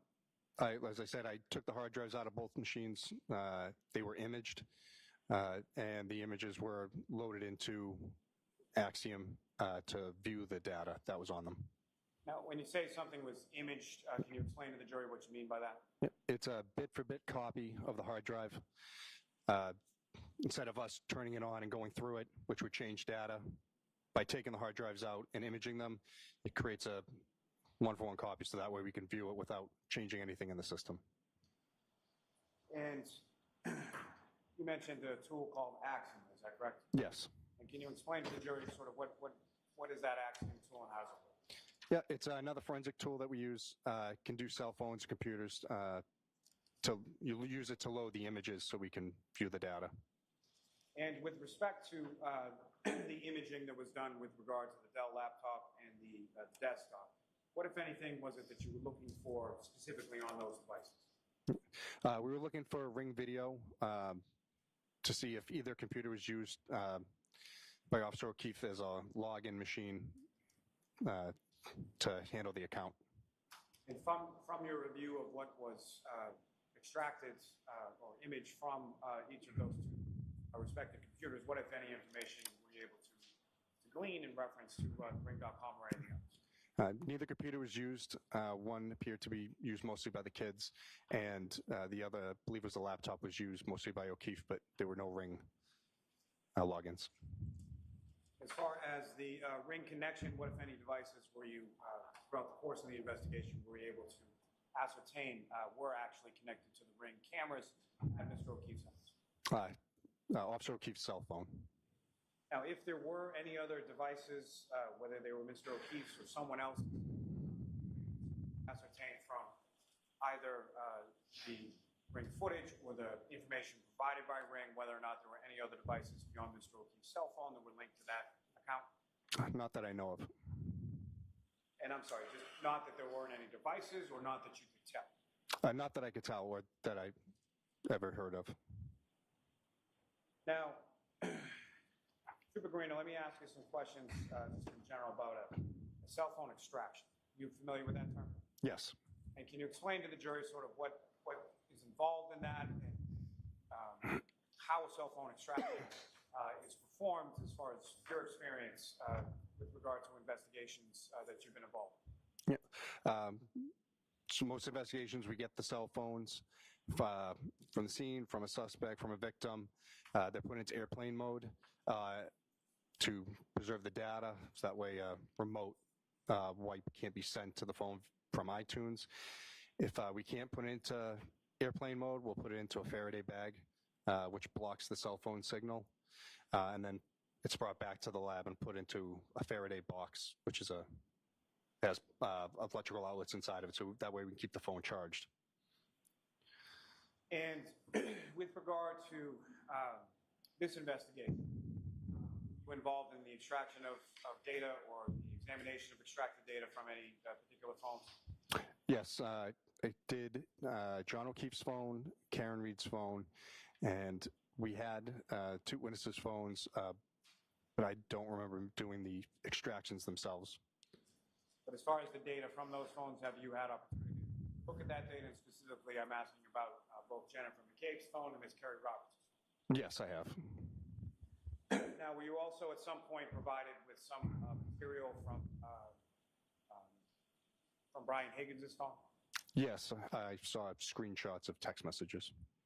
And from the material that you were provided with reference to Mr. Higgins' phone, were you then able to cross-reference that eventually at some point with respect to the information in both Ms. Reed's phone and Mr. O'Keefe's phone? Yes, I was.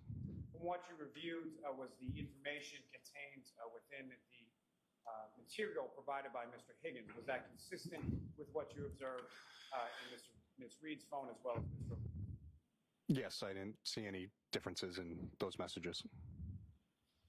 Now, with respect to, starting with Ms. Reed's phone, that was received by you on January 29th, 2022, is that correct? That's correct.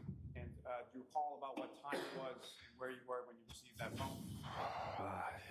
I want to say 6 or 7 o'clock at night at the Norfolk DA's office.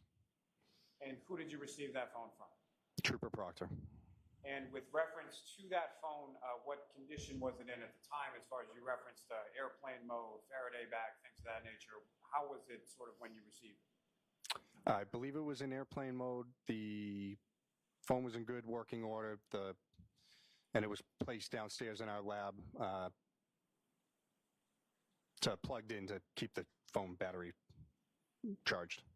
Now, the same with respect to Mr. O'Keefe's phone. When and from whom did you receive that, and what kind of condition was that in when you received it? I also got that from Trooper Proctor the same time as Miss Reed's phone. Same condition. Now, with respect to the defendant's phone, at the time that you received it, did you have any passcode or any way to get into the phone? I'm sorry, whose phone? Ms. Reed's phone. Oh, no. The software we use to try to bypass passwords to be able to extract the evidence, or I should say the extraction of the data to look for evidence, her phone at that time was not supported. Now, what, if anything, did you do with her phone in regard to that? Again, made sure it was in airplane mode and just kept it plugged in until such time as the phone was supported, and then we could download it. Familiar with the device called the Gray Key? Yes. And can you explain to the jury what that is and what, if anything, you did with regard to the defendant's phone and the Gray Key device? Yep. So Gray Key is, again, specialized hardware and software used to plug in the phones, can do Apple or Android phones to bypass passwords. And how does that sort of function, or how does that work as far as when you hook something, a cell phone or a cellular device, up to a Gray Key tool? What is it doing and how does it work? If I knew that, I'd be a millionaire. But it basically installs software onto it, and instead of when you put in 10 passcodes to an iPhone, on the 10th one, if it's wrong, it kills the phone forever. This has some secret software that's able to bypass that and basically keep hitting the phone with passcodes until it finds the right one. So it essentially runs a bunch of different combinations of passcodes into the phone until it comes up with one that actually opens the phone. Yes, that's correct. And at some point, did the Gray Key device actually break into the defendant's phone? Yes, it did.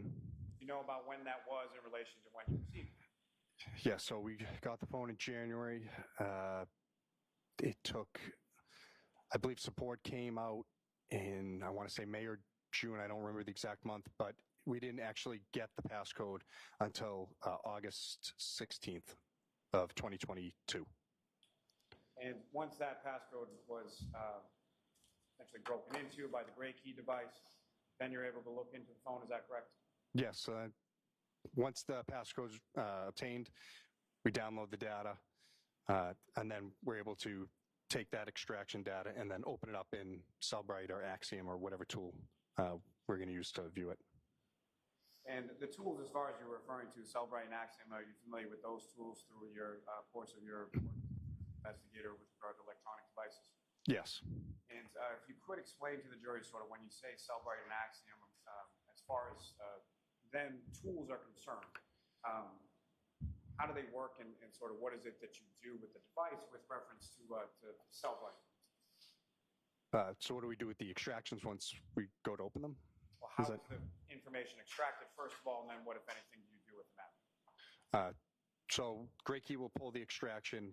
It just, once the code's received, it again uses its software, pulls the data out, puts it into an encrypted,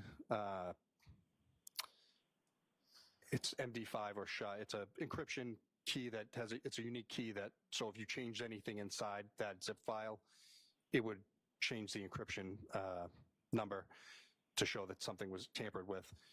We take that encrypted zip file and we open it up in the software, and that's able to say, the call logs, the chats, the photos, the whole timeline of the phone. Now, in addition to yourself, is there anyone else that works in this sort of capacity within your unit at the district attorney's office? Yes, 2 other people.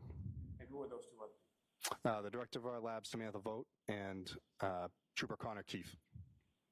Now, beyond yourself, Trooper Keefe, and Ms. Vogt, anybody else from the detective unit, as far as the troopers, would they have access to these devices, being defendants, Mr. O'Keefe's, Ms. McCabe's, or Ms. Roberts? If they're in the digital evidence lab, no. Once the data is extracted from them, normally we give them back to the investigator or return to family. So that would be the only time that they would have access to the devices, or unless we kept them in the lab for just for, I don't want to say safekeeping, but just for storage reasons. Now, with reference to your review of any of the extractions related to any of those 4 devices, at any point in time, did you observe anything in reference to any information being taken off or deleted from any of those devices at any point in time? No, sir. Now, with respect to Ms. Reed's device, the defendant's device, it was sometime in August of 2022 that the Gray Key was able to break into the passcode and get into the device, correct? That's correct. And so then, once an extraction is done, that's then subsequently reviewed by someone within your unit, is that correct? Yes. So again, normally the investigators for the homicides know far more information about the crime and what occurred.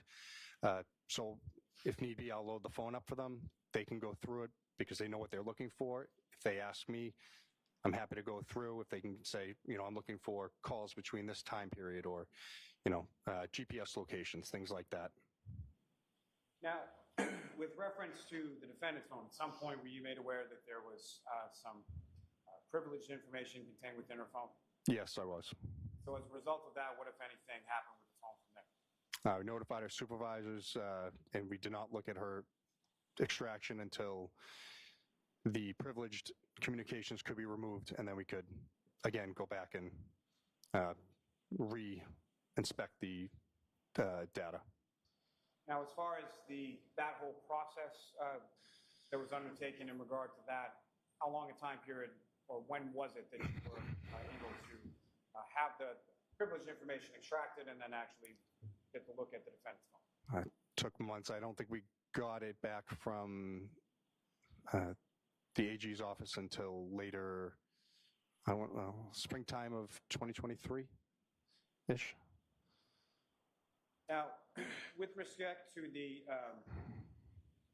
extraction from each of these 4 respective devices, that being the defendants, Mr. O'Keefe's, Ms. McCabe's, and Ms. Roberts, what kind of tools were used to conduct those extractions, sir? Gray Key, Windows 10, and then Cellbrite Physical Analyzer and Axiom, their program, Magnets program. And so as far as, I guess my question is, as far as the different devices that are used, why are there different devices, and what is it that, say, one does versus the other? So they both do great work with, decoding the data. I've noticed that Axiom does a better job at pulling GPS spots because it gives a speed and a estimated range of how strong the GPS signals are, as opposed to Cellbrite. They give native locations, but they don't have that extra data with it. So I like to look at both tools to make sure that I'm seeing everything that I need to. Now, with respect to the defendant's phone, you at some points reviewed the extraction from the defendant's phone, correct? Yes, I did. And with respect to that phone, what, if anything, did you observe with regard to GPS locations associated with that device? I didn't see that many, maybe a handful showing different spots in Canton, but nothing that stood out to me. Now, with respect to your review of the phone, what, if anything, were you able to ascertain as to whether or not those GPS locations were allowed or permitted or turned off or on by a user? I can't say. I didn't see anything, like I said, that stuck out to me. Normally, if the GPS points aren't there, then location services are probably turned off. So what I'm asking, though, is the device itself was capable of retaining that data as far as GPS locations, correct? Yes, if it's turned on. And there were no real GPS locations to speak of that you observed in your view of the extraction of the defendant, correct? Yes, that's correct. Now, with regard to Mr. O'Keefe's phone, what, if anything, were you able to ascertain from that as far as GPS locations were concerned? There's quite a bit, especially on January 29th. Now, sir, before we get into that, if I could ask you some questions in regard to Ms. McCabe's excuse me, phone extraction. You had occasion to review that, is that correct? Yes, sir. And so, in regard to that also, you had mentioned that you had reviewed an affidavit from a defense expert or defense witness named Mr. Richard Green, correct? That's correct. And based on your review of that, what, if anything, based on your review of what Mr. Green said or did, what, if anything, did you then do with regard to Ms. McCabe's phone? So I basically went point by point through his report to confirm or deny if what he was placing in there was true. And what, if anything, were you able to ascertain or learn from going through Ms. McCabe's phone with reference to what Mr. Green had stated? Objection. I'll allow that. It was mostly incorrect. And when you say mostly incorrect, what was mostly incorrect? So he states that there's a Google search that's done at 2:27 in the morning that immediately stuck out to me because when I went back and looked, that file that was parsed was not from the database that should have showed searches. This came from the session state tabs for Safari, which is a big red flag. It also came from a wall file, which is a dropping ground for where data is put before it's actually put into the main database itself. And then once it reaches a certain point, that data is automatically deleted by the device, not by a user, which Mr. Green had stated that a search was done and then it was purposely deleted. There was also items regarding phone calls being deleted. Again, they came from a wall file. Looking at it, again, it's stored in the knowledge seed, the main database. It's also stored in the biome, showing in the extraction, which is another storage area that Apple is using. Again, nothing, most of the stuff that I was reading in his report was either incorrectly, I don't know, written down or he's interpreted it incorrectly. Now, with regard to the phone calls or the contacts that Mr. Green indicated were user deleted or deleted by the user, what, if any, information did you look in regard to that? What, if any, did you ascertain in regard to that? Yeah, so he stated that Ms. McCabe had deleted 18 phone calls from the morning after John O'Keefe's body was found. Looking at the data from her call log, those calls, while they do show marked as deleted, again, they come from the wall file and they're also located in 2 other parts of the database. Again, as a user of an iPhone, you can't go in and just delete these files. They're handled by the operating system. It's impossible. So as far as, what, if any, opinion do you, well, let me ask you this first. As far as a wall or writing a log file, can you explain that, what you understand that term to mean to the jury as it pertains to these particular items? Yeah, so as I said, these files are dropping ground. So when you're using your apps, using the phone, it takes that data, puts it into this wall file until you either close the app or you shut down the phone, or it reaches a certain number of data in the phone. That wall file will automatically delete from the phone. So this can be on a first in, first out basis.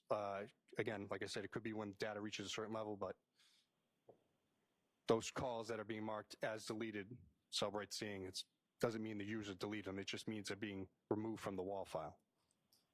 You indicated that from your review of the phone extraction, there were other areas or other databases, within the phone that contain that same information.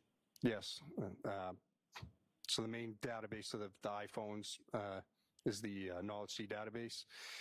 They're also using Biome, and then if you're using the newer software now, it's another area I won't bore you with, but depending on the iOS you're using for the phone, it's going to depend on where that data is being stored. Now, specifically with respect to Ms. McCabe's phone, one of the contentions Mr. Green had was in regard to a contact for Brian Albert. Is that correct? Yes, that was another one. With respect to that, what, if anything, were you able to find within Ms. McCabe's phone in regard to contact information for Brian Albert? Yeah, so Mr. Green's report said that he located a deleted screenshot of Brian Albert's contact. That was in her phone. The contact for Brian Albert was still in her phone, not deleted. So I don't know, maybe she just deleted the screenshot. Now, with respect to Ms. McCabe's phone, what, if anything, did you do with regard to the call log history in Ms. McCabe's phone? I exported it all out to a PDF so I could view it. And again, like I said, there's, I think, 1,104 phone calls from going all the way back to October of 2020, I want to say. And phone calls, FaceTime, they're all, the calls are there, all the records, and they're all stored in different areas of the phone. The only ones that show the wall file deleted were the ones from the 29th going up to the end, towards the end of the day, on the 29th. And now, with respect to the call history, where or how is that typically stored within an iOS device? I believe that's stored in the call stored dash SQLite database. And with reference to what, if any, difference storage-wise is that SQLite database versus the wall file? So again, that database where the call logs are sent, it's going to have a corresponding wall file where the data is going to be put temporarily. And then, as I said, it gets automatically deleted by the iOS, by the operating software. It's not user enabled. And so from your review of those 1,104 phone call history records containing the extraction of Mr. McCabe's phone, what, if any, opinion do you have in regard to whether or not those items were deleted by any user? I don't believe they were. And actually, I will say one of the phone calls was from the actual main call stored database. That could have been user deleted, but again, it's in two other spots in the operating system, so I don't know how or why the iOS stores it the way it does, and then marks what.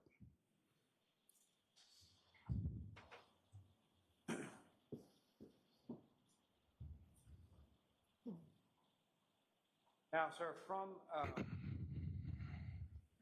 your review of the 4 phone extractions that you reviewed in this case, were you able to export or print certain chat reports from specific people's phones or from specific people's phones with other individuals? Yes, I was able to. And Your Honor, may I approach? Yes.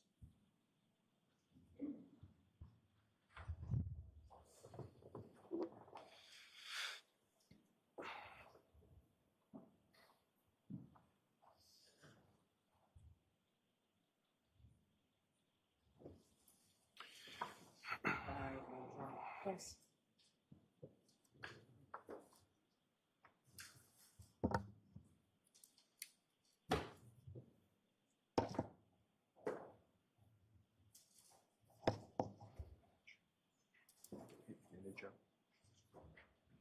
Yeah, like a friend.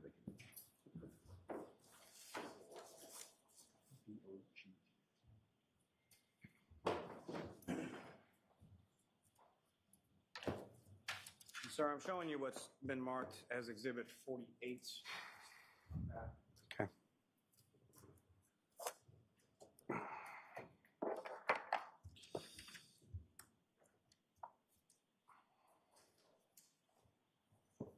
You recognize, excuse me, do you recognize that, sir?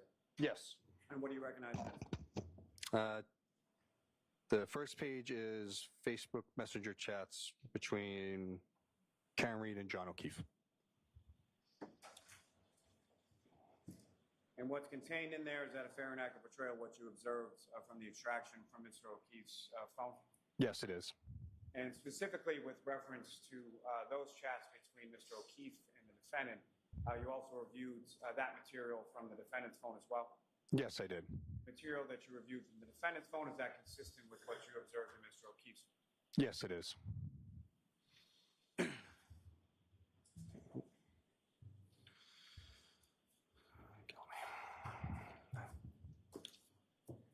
Your Honor, with the court's permission, if I could request certain portions of what's been marked as Exhibit 48 being published to the jury as we go through them. Okay.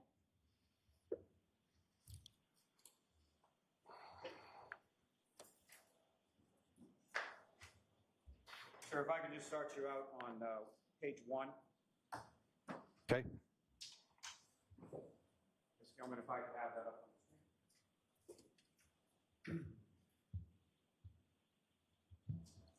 Now, with respect to what's up on the screen, the portion that you can see, do you recognize this, sir? Yes, I do. Now, we'll grab before you as Exhibit 48. Yes. Now, within this particular, from the perspective of this is from Mr. O'Keefe's phone, is that correct? Yes, it is. So there will be blue bubbles and green bubbles, is that correct as well? Yes. And so who, as far as the blue bubbles are concerned, who is speaking in that? The blue bubbles will be from Ms. Reed, and the green bubbles are from Officer O'Keefe. Now, Ms. Gilman, if you could please scroll down.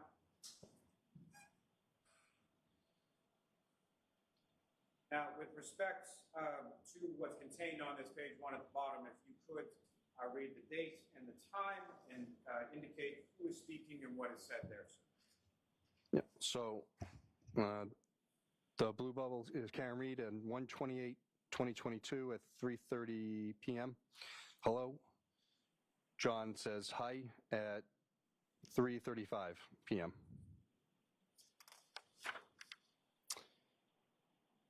Sorry, may I approach, Your Honor? Yes.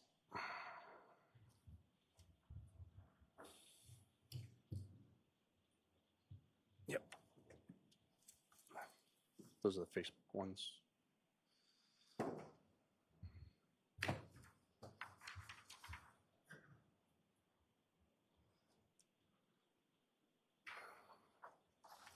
I'm sorry. What's contained in Exhibit 48 is the entirety of the chat report from Mr. O'Keefe's phone, correct? Yes, I believe so. Okay. May I approach, Your Honor? Yes. I apologize. Showing you another document. Do you recognize that? Yes. What do you recognize that to be, sir?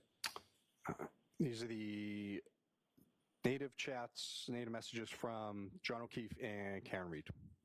So these are just specifically broken down as far as the chats between Mr. O'Keefe's phone and Ms. Reed's phone, correct?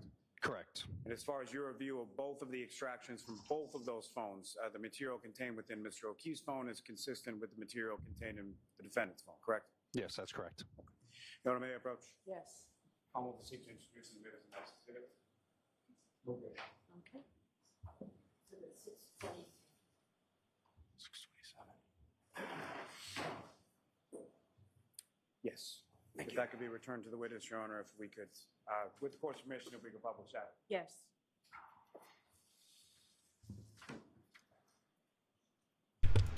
I was really hoping to get some face cam of Karen during this, but I guess we're not.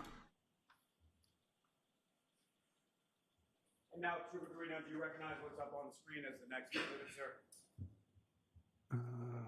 Ms. Gilman, I'm sorry, if you could scroll down just a little bit. Yes. And again, from this first page, if you could, the blue bubble is from Ms. Reed, is that correct? Yes, that's correct. Being from Mr. O'Keefe, is that correct? Yes. And if you could, again, read from this first page as far as date, time, who is speaking, and what is said. At 9:49 a.m., Karen says, "You've really hurt me this time." 10:02 a.m., "I'm sorry. This is, sorry, it's kind of hard to read. I'm sorry, this has been an issue with me for 8 years. It physically hurts me to see everyone else in their life do things for them, and I'm forced to always be the bad guy."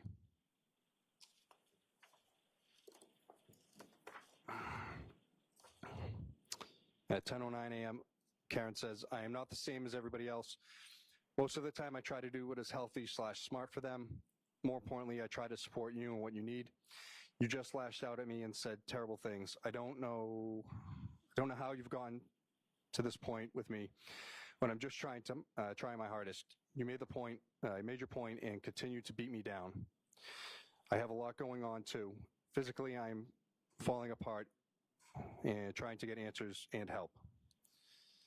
If I could stop you there, sir. If I could direct your attention to my apologies. Sir, if I could direct you to page 5. Okay. I'm sorry, bottom of page 4. All right. And starting with the blue bubble on the bottom of page 4, again, if you could indicate as to who's speaking, what is said, and the date and time. Karen says to John at 1:21 p.m. on the 28th, "Maybe you can call someone." If you could continue on and through page 5, sir. On the 28th at 1:46 p.m., John says, "Like who?" On 1:47 p.m., "What time are you coming here?" And then there is, at 2:05, there's a message but no content. And the next message at 2:06, sir. Yes, 2:06 from Karen. "I don't know what time, feel kind of out of it, just trying to clear my head." 2:06 p.m., John writes back, "Okay." 2:06 p.m. again, Karen says, "Text me later when you guys settle in later." Text me when you guys settle in later. John says, "Sure," at 2:06 p.m. again. Karen says at 2:16, "I feel pretty shitty about this, feel pretty shitty about how this morning went down. I know you said sorry, but it really stung, especially when I've been trying pretty hard lately. I feel like a loser turning around, just coming back over after everything you said." If I could ask you to continue on to page 7, sir. Okay. At 2:17 p.m., John says, "Not sure what else you want me to do. I said I'm sorry and I was out of line. If you prefer to stay home, I totally get it." Karen replies back at 2:17, "Things in my own life have been difficult too, you know." John writes back at 2:17, "I know." At 2:25 p.m., "Tell me if you're interested in someone else. Can't think of any other reason you've been like this." From Karen. You could continue on to page 8, sir. At 2:25, John responds back, "Nope. Things haven't been great between us for a while. Ever consider that?" That was at 2:26. At 2:29, he writes, "Kids are here, not in the mood to talk." And how does the defendant respond to that at the bottom of page 8? "So you're not into it anymore. That's fine, but I don't want to keep trying, and you keep treating me like this." At 2:29 p.m. If I could direct you to the next page 9. Yep. Ms. Reed says, "I'm trying to hug and kiss you this morning, and you whack me in the face with a pillow." At 2:29. At 2:30, she says, "Last night you're basically like, yeah, what about? When we talk about the future, so why don't you just admit you're not into it so much anymore?" At 2:30, oh, sorry. Go ahead. I said 2:30, John says, "Not how it went down, but okay." How does Ms. Reed respond to that? "Can you please admit your head is out of the game with us?" If you could, sir, please continue on to the top of page 10. Okay. At 2:32 p.m., "Sick of always arguing and fighting. It's been weekly for several months now. So yeah, I'm not as quick to jump back into being lovey-dovey as you apparently." From John. And then John again at 2:32, "Oh my God, stop calling." Okay, stop you there. For just Okay. a moment, sir. With regard to January 28th,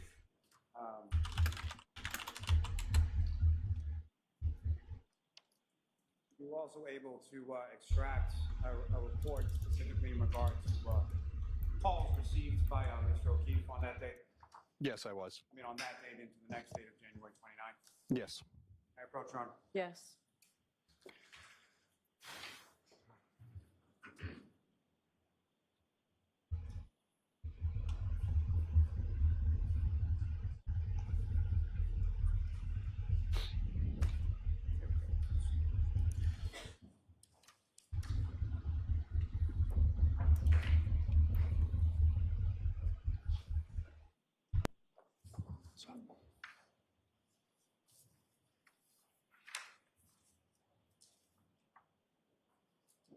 This is definitely not looking good for. Bruno showing him a document. But that'll help him finish. Okay. You recognize that, sir? Yes, it's John O'Keefe's call log. And that's the entirety of the call log from January 28th into 29th, is that correct? Yes, from 20th at 9:19 a.m. to the 29th at 6:03 a.m. May I approach, Your Honor? Yes. I'm off to seek to introduce the minutes on next exhibit. No objection. Okay.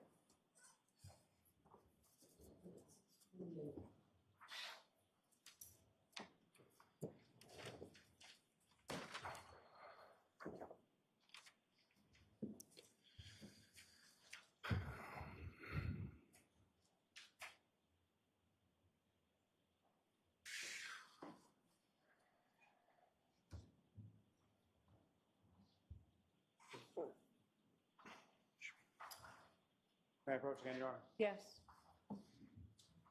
Bruno showing you another document. Just ask you to review that, look up when we finish.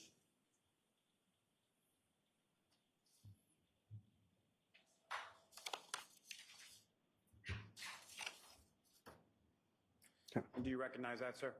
Yes, this is Karen Reed's call log from January 29th at 12:33 a.m. to January 29th at 6:03 a.m. And those are specifically calls between the defendant and Mr. O'Keefe, correct? Yes, that is correct. May I approach again, Your Honor? Yes. I'm off to seek to introduce the minutes of the next exhibit. No objection.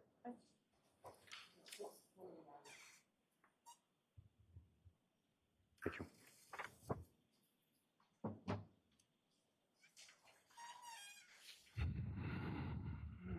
Now, Chukwugarino, from the text messages that you were just testifying from, Mr. O'Keefe indicates OMG stopped calling at 2:32 p.m. Is that correct? Yes, that is correct. Now, from your review of those call logs, how many times did the defendant call Mr. O'Keefe on January 28th from approximately 9:19 a.m. to about 2:58 p.m.? There's 18 calls from 9:19 to about 2:59 p.m. Those calls are listed within those records as various as far as rejected or missed or answered or things of that nature. Is that correct? Yes, that is correct. How many of them are rejected? 11. How many of them are missed? 4. And how many are answered? 3.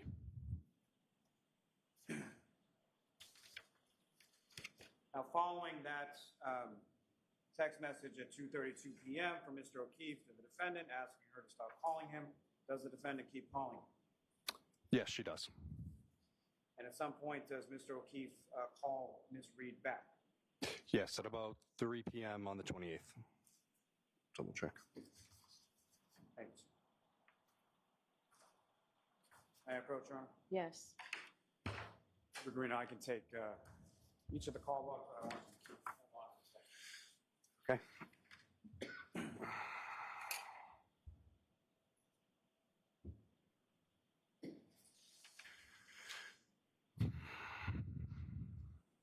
Now, sir, if I can turn your attention back to page 10 on those text messages with respect. Okay, so Mr. Lally, when you put your head down and when you walk away, we can't hear you. And so there won't be a record of this. So you have to keep your voice up. I will do, Your Honor. My apologies. Well, you just said, you just put your head down and your voice went down. So Keep your voice up. It's really important you do so. Trooper Guarino, turning your attention back to page 10 of these text messages, would read from Ms. Reed's response to Mr. O'Keefe at 2:32. Yes, so 2:32 p.m., she says, why would you start with me this morning?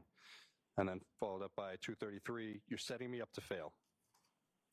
If I could turn your attention to page 11 and ask you to continue from there. Ms. Reed says you start a number of fights from your end. John, and that's at 2:33. At 2:33, John writes back, I've explained it a few times already, not doing it again. How does the defendant respond to that? So you're not into this anymore. And then John says, not into fighting all the time, correct. That's at 2:34 p.m. If I could turn your attention to the top of page 12. Yes, 2:34, Ms. Reed says, if you tell me you're interested in someone else, you will never hear from me again. You can have all the space in the world. John writes back, but there's no content at 2:34. And then at 2:34, she says, then stop starting with me. How does Mr. O'Keefe respond to that? At 2:34, he writes back, I'm not answering, stop calling. And if you could, if I could turn your attention to the top of page 13. Ms. Reed says, can you please answer after how you treated me earlier? John responds back at 2:35, Kaylee is right here. Ms. Reed says, you're starting a rager with me out of nowhere, and then you tell me you're sick of fighting with me at 2:35. And she writes at 2:38, I'm going to grab a drink in a bit. If I could direct you to the top of page 14, sir. She says, can you answer please at 2:38? He writes back at 2:39, no, Karen, not sure why you need to announce that you're going drinking, but have fun. Karen writes back at 2:40, seeing if you want to meet me later. Can you please call me right after that? And again, if I could direct you to the top of page 15. John writes back at 2:40, have to take him to the doctor, he has practice. Ms. Reed writes back, yeah, 5 minutes. John writes back at 2:43, my father just walked in. Aaron writes back, okay, can you please call me for 2 minutes at 2:44. The top of page 16, sir. 2:44, John writes back, not right now. Aaron writes back, I'm there when anyone else needs me at 2:44. At 2:46, yes, John, you gave me utter grief this morning. I'd like you to call me for a minutes. And the last one from that page, sir. Yeah. At 2:47, I've been trying to get over the hump with is arguing, and now you tell me you're not into things. And if you don't want to fight weekly, but fly off the handle at 8 a.m. with me, like you're setting me up to fail.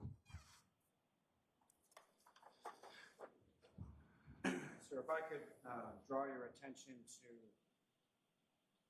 page 42.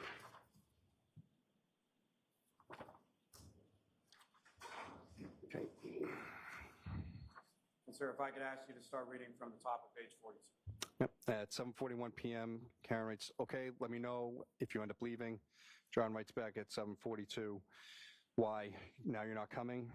Karen writes back, I'm waiting for the plumber. Actually think he's in the driveway.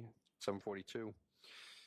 John says 7:43, we're taking Mike's car, so I'm relying on you for a ride home if he leaves. Karen writes back at 7:43, he's not going home after. John writes back at 7:43, 8 on a Friday. He may have to get Michael. And you have a plumber coming over at 8, knowing me and Papa could have handled it. Good luck.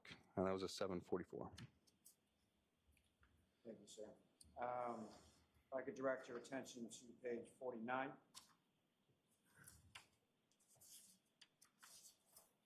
Okay. If I could ask you to start from the page of 49, page 49, sir. 8:29 p.m. Yeah, but he lives right down the road. John writes back at 8:30. Karen, this storm is going to be intense. Can't drive. 8:30. She writes back, okay, well, if he can't, he can't. John writes back, I'll do it Monday. Karen responds at 8:31. I better not still have this problem on Monday.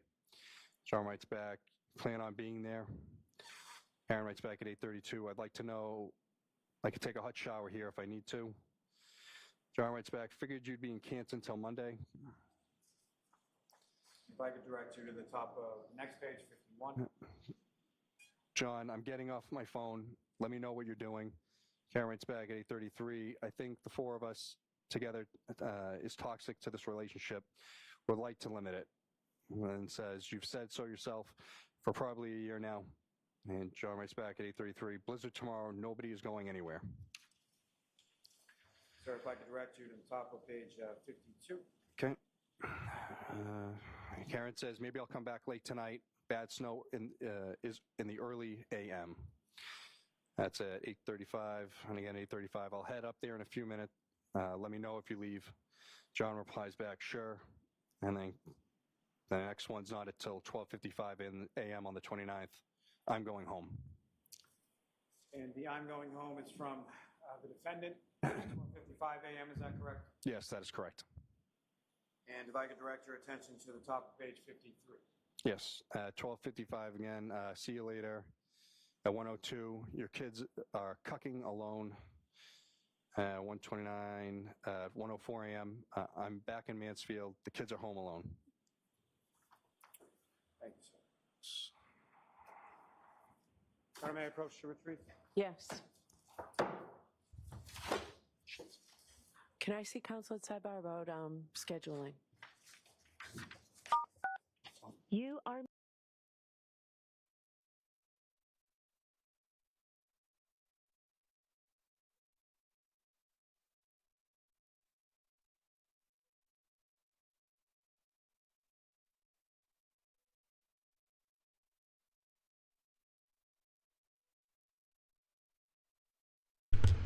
Yeah, this is not looking good for Karen at all. The last message is actually from 12:55 and then 1 something of her saying she's going back to well, that she's leaving the kids at home alone and that she's going back to her house. I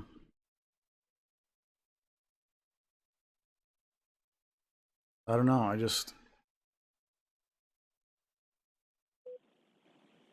with this witness, but can we go until 4:15? I know it's been a long day, but does that work for you all? All right, thank you very much. So why don't we do that, and then I'll talk to the scheduling after. All right. You are unmuted. May I have one moment? Yes.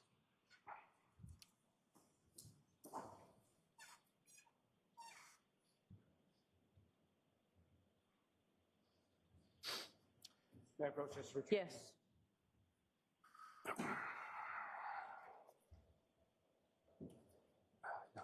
Now,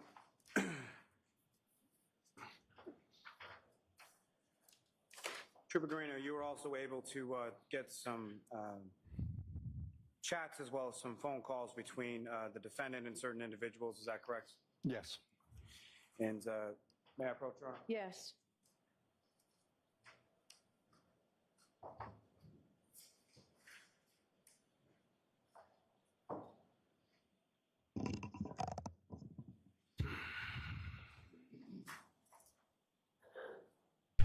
Paul's got such a nasty face towards them.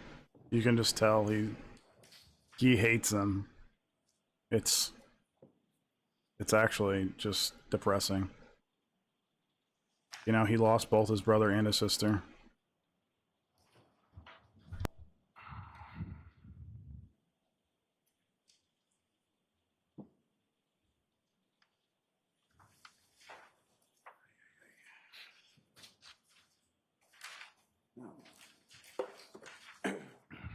So I'm showing you 2 documents. Just have to review those.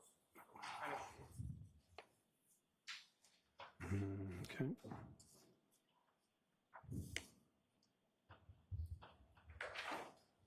Okay. And do you recognize those, sir? Yes, I do. And what do you recognize those to be?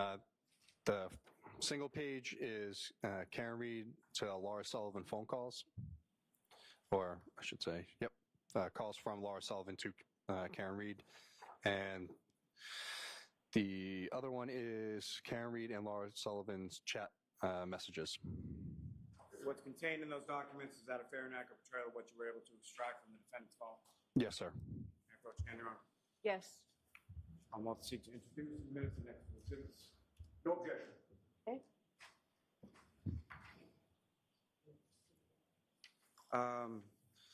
No.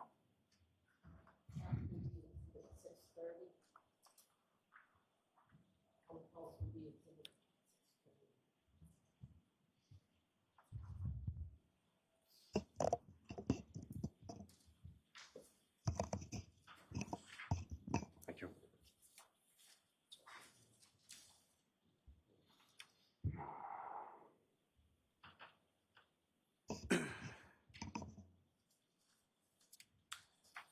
May I approach, Your Honor? Yes.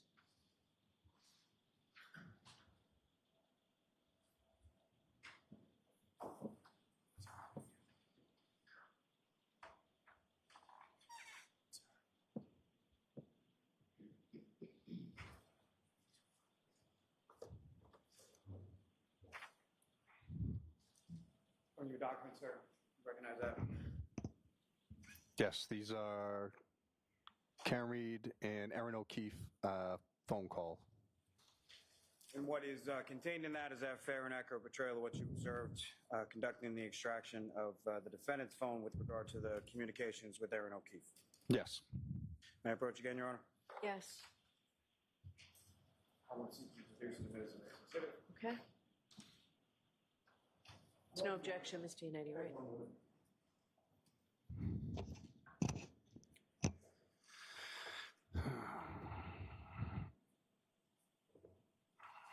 No objection. Okay. May I- I'm very sorry, you. Madam Court Reporter. Your Honor, may I approach the witness? Yes. I'm showing you what's previously been marked as exhibits 51 and 52. That's if you recognize those. Yes, these are phone calls between Karen Reed and Katie Camerano. And 52 is chats between Karen Reed and Katie Camerano. May I approach this to retrieve, Your Honor? Yes. What's contained in those exhibits 51 and 52 is that a fair and accurate portrayal of what you observed during the extraction of the material from the defendant's phone. Yes.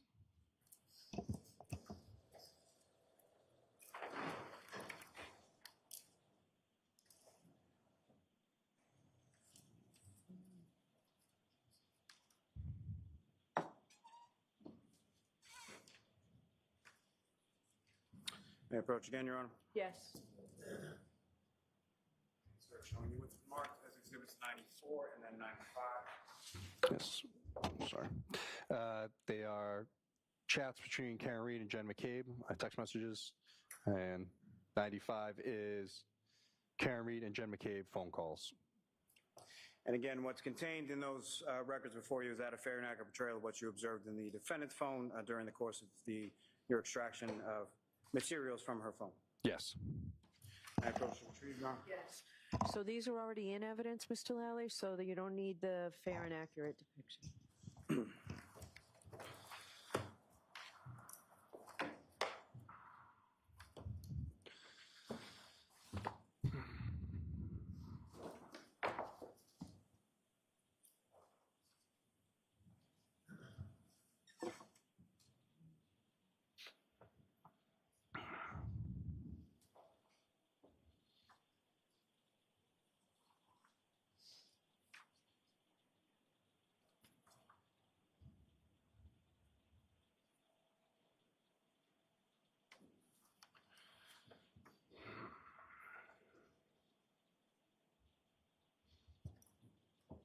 May I approach again, Your Honor? Yes.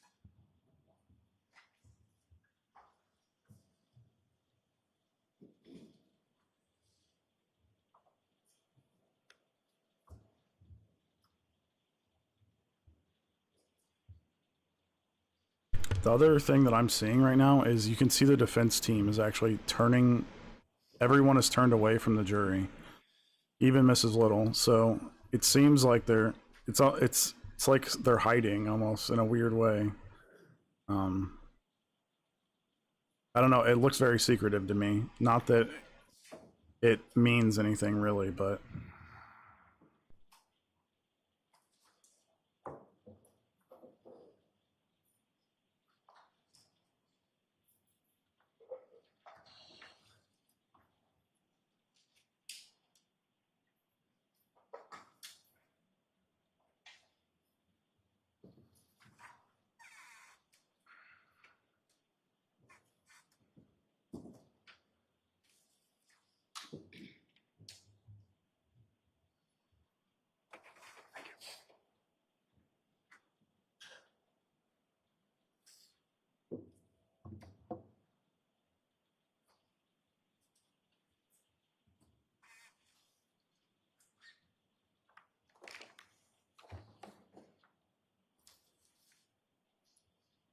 Juris, you know what? I'm going to send you home. Okay? So I need to see counsel at sidebar for just a minute to figure out the next 2 days. You are muted.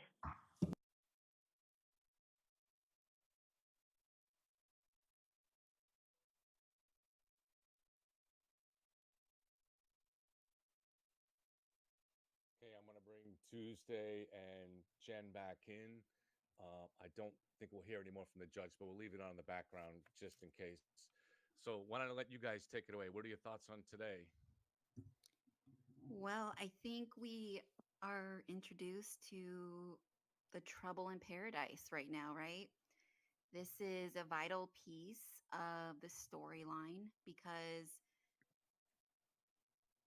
a lot of times when we're seeing domestic situations like this, it is an argument, there is contention in the relationship.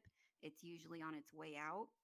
And this is huge. Or we could look at it and say this is just another coincidence in a pile of a lot of coincidences. But this is huge. Jen? Well, Tuesday, I think it definitely matches up to what we were hearing from the children, at least what was reported from the children. And to me, it's just always very interesting seeing it in their own words. I mean, my takeaway, and I say codependent, a relationship that had become codependent where one individual, which was John O'Keefe, was, in my opinion, trying to make the break. I think he's trying to Yep. do it as soft as he can. Um, I mean, anyone who receives that amount of calls, 18 calls, and is just saying, please just stop calling me. So, Juris, You know, there's You an are issue. unmuted. tomorrow, but you won't be. All right. So it's very important that you don't watch TV or listen to anything, or read about anything. So we will be here tomorrow. Wednesday is the federal holiday, so we're not in session. I know there's supposed to be some big heat wave this week. I really appreciate that everybody dresses respectfully for court. I suggest you come in comfortably. It's an old building. The air conditioning's been great today. I don't know that that will hold up when really pushed. So feel free to dress comfortably. We'll plan on seeing you on Thursday. If that changes, the court officers have your contact information. But we're planning on seeing you on Thursday.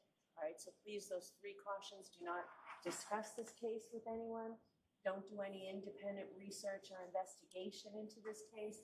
If you happen to see, hear, or read anything about this case, please disregard it. Let us know. We'll see you Thursday night. All rise for the court, please. Follow me.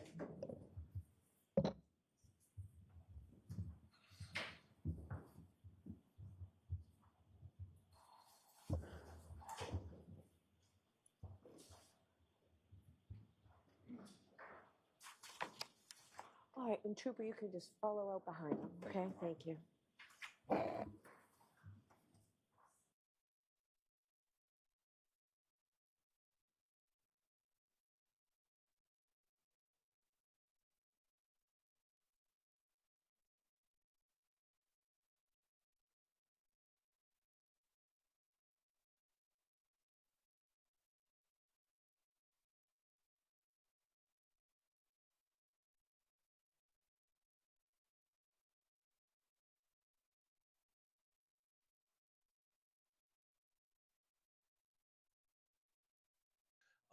So I'm here right now with Jen Coffindaffer and Tuesday Cassette, as is often the case here.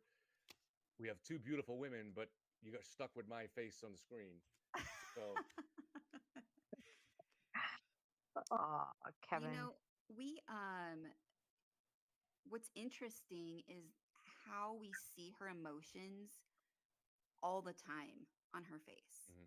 And Yeah. we're hearing about these phone calls, that this incessant calling. And Mhm. if I was a juror, I would be taking all of that and analyzing that this woman cannot control her emotions. Yep. The eye rolling, I don't know if you guys caught that eye roll earlier about an hour ago. Just complete lack of control, because I feel like someone who is self-conscious about how they're presenting themselves is going to be a little more aware of that. Mhm. Jen, Yeah, is I this caught the something eye you? roll. I actually sent it in chat to you. It was when they came back from sidebar and she realized all the messages were coming in. Yes. Jen, is this something? I know you're not, you weren't an FBI profiler, but what Tuesday's talking about here is interesting to me. Is there a connection between people that have a lack of self-control or impulse control with also people that possibly also might be not as empathetic as we would normally see with regular human beings? Have you Well, seen it? I can tell you that people who can sit or who commit crimes like You this, tomorrow. because I think this is a true, in my opinion, from all we've seen and from all we've known through this time frame, a crime of passion. That's what I see this as. Tomorrow. I don't know. Are we going back? I think just for the dismissal, but we'll leave it on just in case.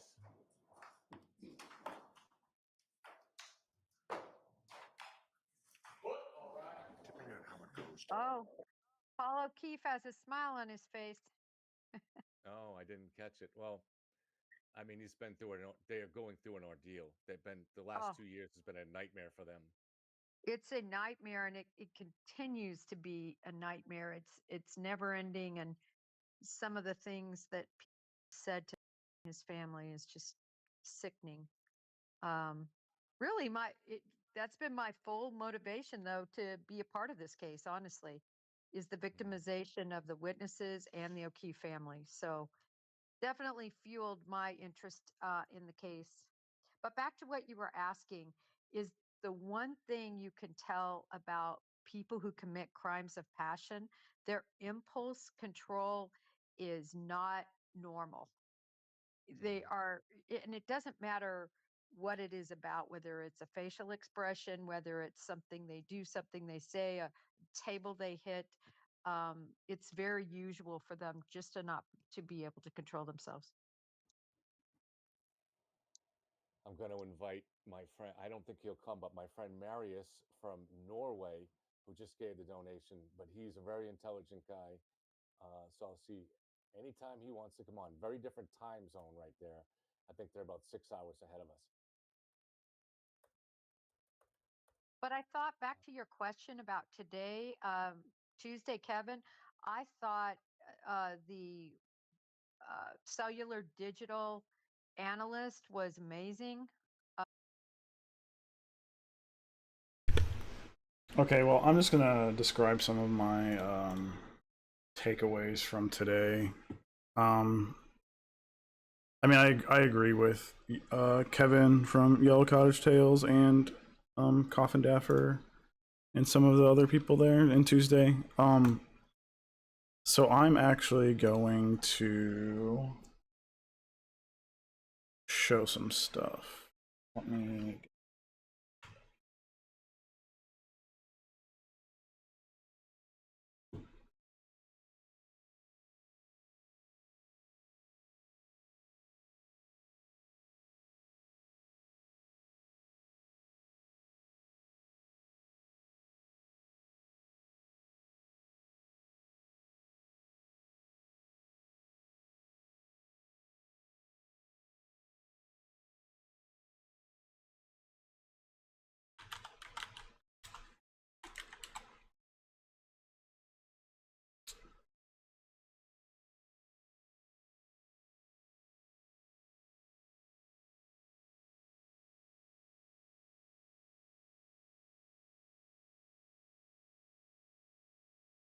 Okay, so just, I know I'm not a psychologist or anything, but I do research these.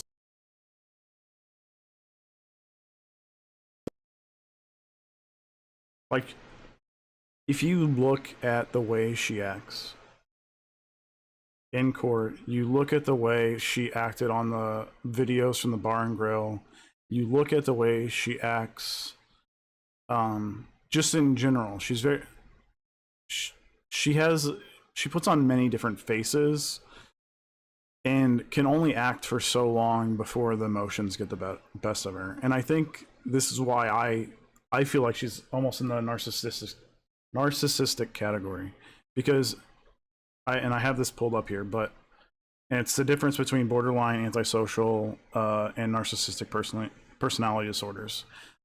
In a lot of these, just like, you can tell she has a lot of empathy toward herself. She cares about how things have happened to her, and yeah, she understands other people's feelings, but she just doesn't care about them. She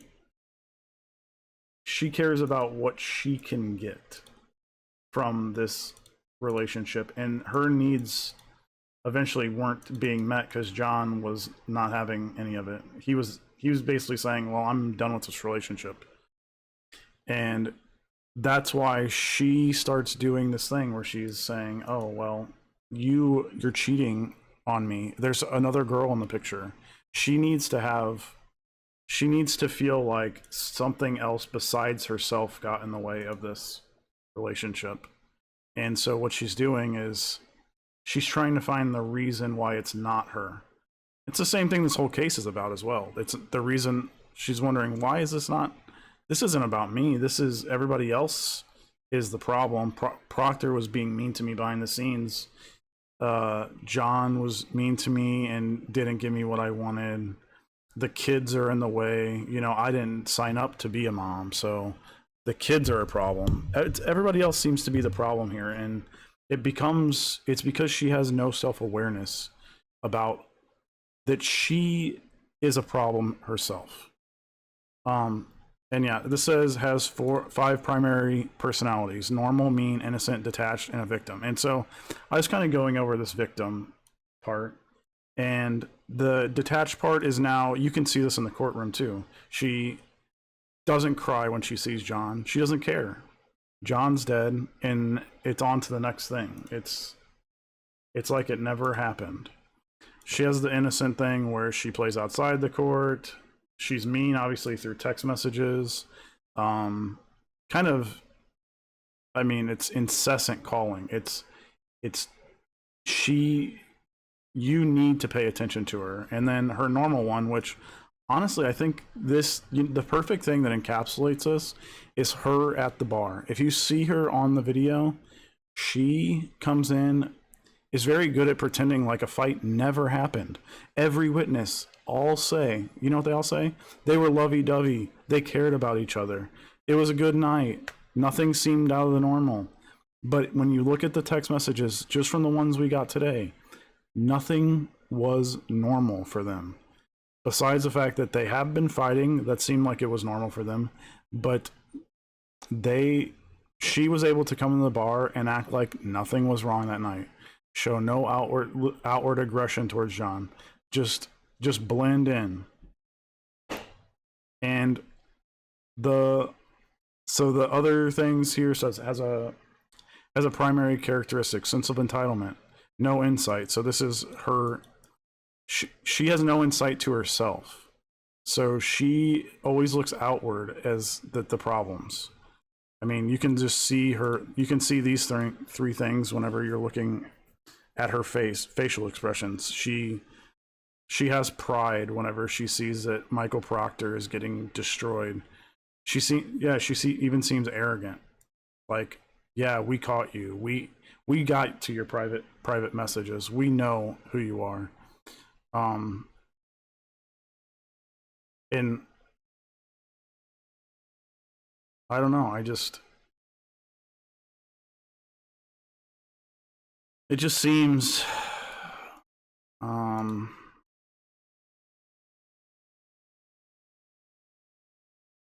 I don't know, it's depressing. I know another psychologist said that she was borderline. She's somewhere in between these two things, and just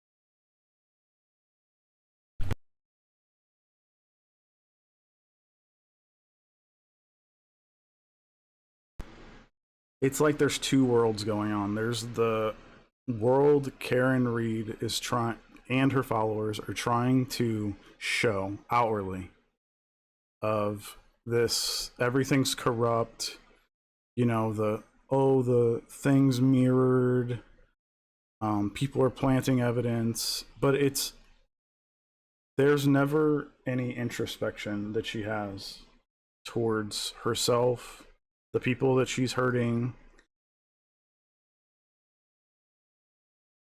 It's always it seems like the accident, quote unquote, was always just another thing that happened, and it was just a bump in the road to her, and she went back to John's house that day.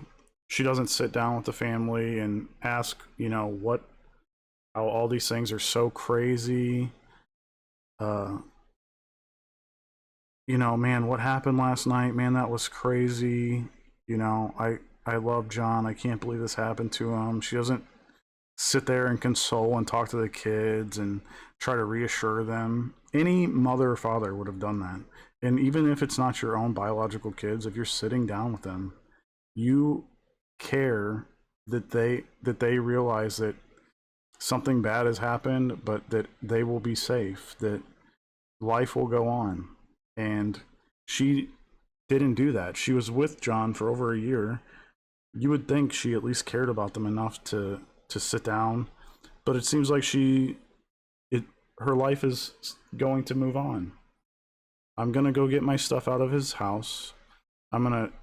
My family's going to protect me. Come help me get out of the situation. I'm gonna go to my parents' house, and I'm gonna sit there and, you know, just text everybody and tell everybody, you know, man, I can't believe we're not ever going to get to see each other again and stuff like this. And she wasn't even, I mean, she was a suspect, but she instantly lawyers up. She instantly is protecting herself over thinking that, man, John's dead and people around John are going to need help. They're going to need me to be around them. If it was an accident and she thought it was an accident, she would have been there the entire time, even until she was locked up. She would have said sorry. It doesn't make sense, any of her actions that morning. And it seems like she was just done with the relationship now. She realized John was done, and so now this was her way of finally washing her hands clean. And unfortunately, she just didn't care. She still doesn't, obviously. She's dragging everyone through the mud and hoping that she can create some reasonable doubt so she can save her own life instead of, letting everyone else be at peace and get over this tragedy that happened to John. Anyway, I'm wanting to eventually do a recap. I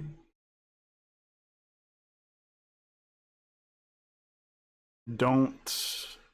I like having graphics and understanding before I do recaps, but my initial impressions of today, I didn't see the earlier testimony. I'm pretty sure that car reconstruction person probably got ran over a bit by Alan Jackson with his word salad, but I don't think it really matters at the end of the day.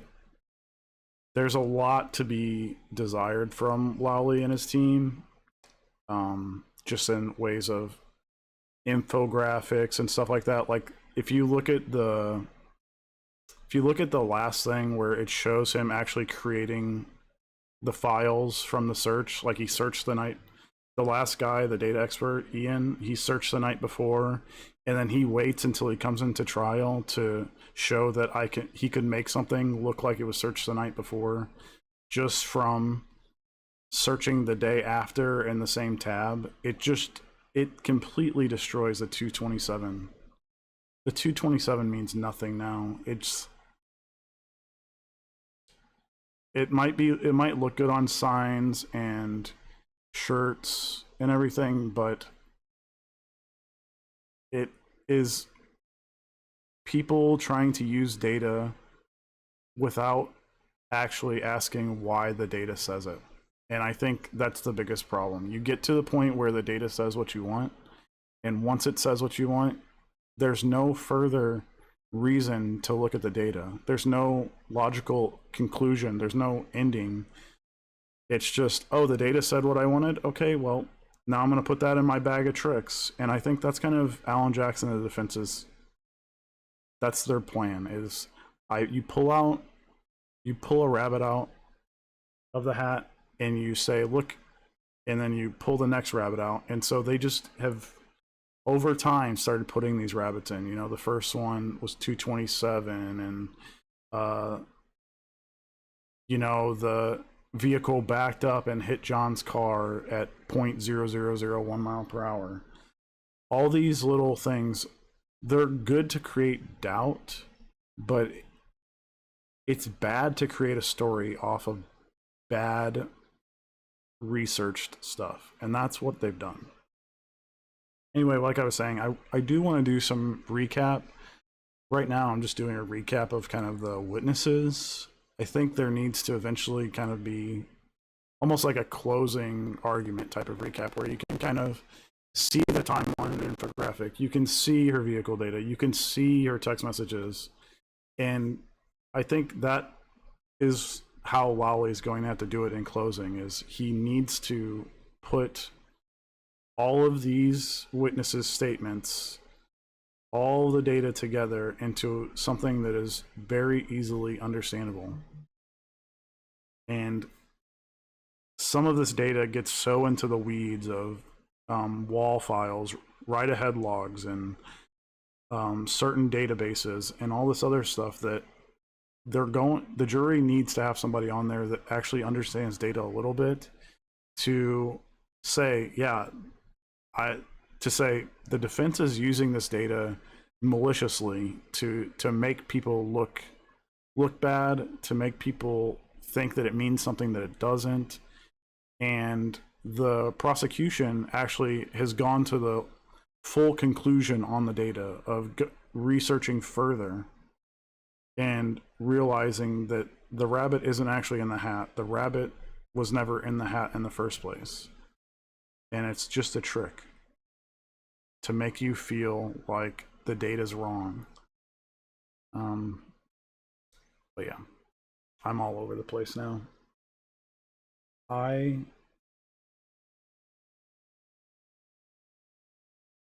think them leaving off, Lowley actually at the end there might have been hoping to stall this a little bit.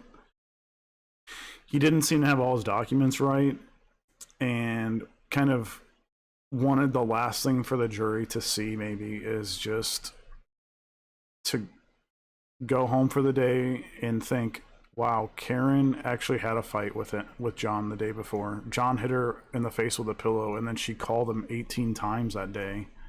And John was just saying, stop, just leave me alone. I don't want to deal with this right now. And whenever somebody like that doesn't give you space, it tends to be a red flag in any relationship. Because what's happening is you are going past their boundary. Their boundary was, please stop calling me right now. You know, she could have just, I think normal relationships, you say, hey, can we talk later? Or, hey, I would like to, I know we had that fight this morning. You know, I'm still kind of upset about it. Can we talk tonight after we get drinks at the bar? I mean, seems like probably not a good idea with Karen, because having drinks at the bar with Karen ends up, you know, she gets a little crazy with it. But normal relationships, you're going to respect their boundaries. If they want you to leave them alone, you're not going to keep pushing. And if you do, then you need to rethink your views on your relationship.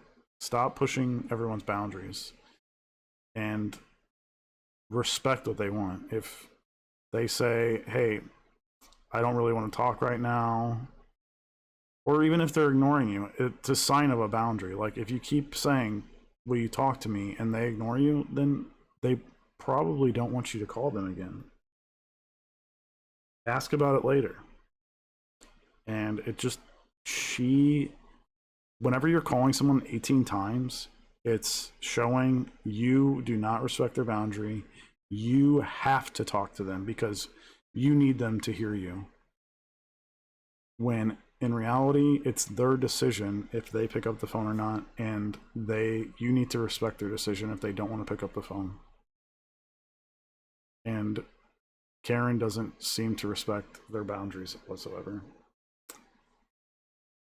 But yeah, I was saying Lolly, I think the reason he did that at the very end is he's leaving them with that thought that, oh wow, Karen's calling him 18 times, she doesn't respect his boundaries. And it also, whenever you think of that, you're thinking back to that video at the waterfall, and you're thinking about the video at CF McCarthy's of these two people that everyone said are looking so lovey-dovey. They care so much about each other. And you can see how reality and the reality that Karen and John presented that night was not the reality that everyone else saw. And the disconnect between those realities, I think, is a huge when you're looking at the case. Because, you know, some people can fight, but it doesn't seem like they ever got to a solution by the end of that day. By the time that they were actually hanging out together, it seemed like this has been going on for a long time. John is kind of done, and she keeps asking him about some other woman, or that there's something else going on. She needs to find out why the relationship's failure is not her fault before she leaves the relationship herself. And so she's trying to make John say, you know, that he cheated on her, or that he likes somebody else is in the picture. When in reality, she was texting Brian Higgins leading up to that night. She was the one that was looking other places because she wasn't getting everything that she wanted from John, which, I mean, he just seemed like he was kind of done. Anyway,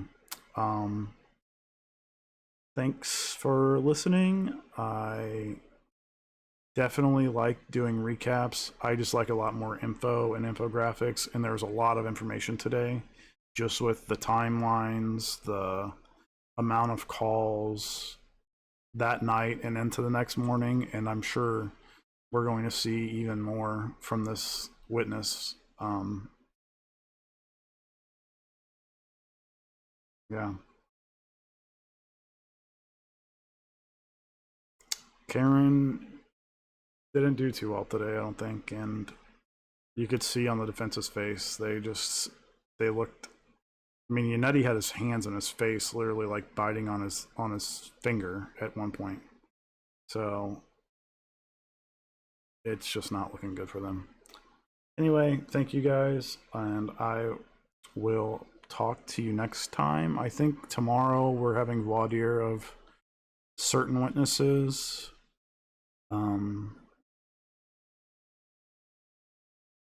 It might be the defense witnesses. I don't even know if they know. I don't even know if the defense knows what they're going to say. So they might not even eventually call them. But these were the witnesses that supposedly are going to refute some of the data, that are going to talk about maybe bite marks.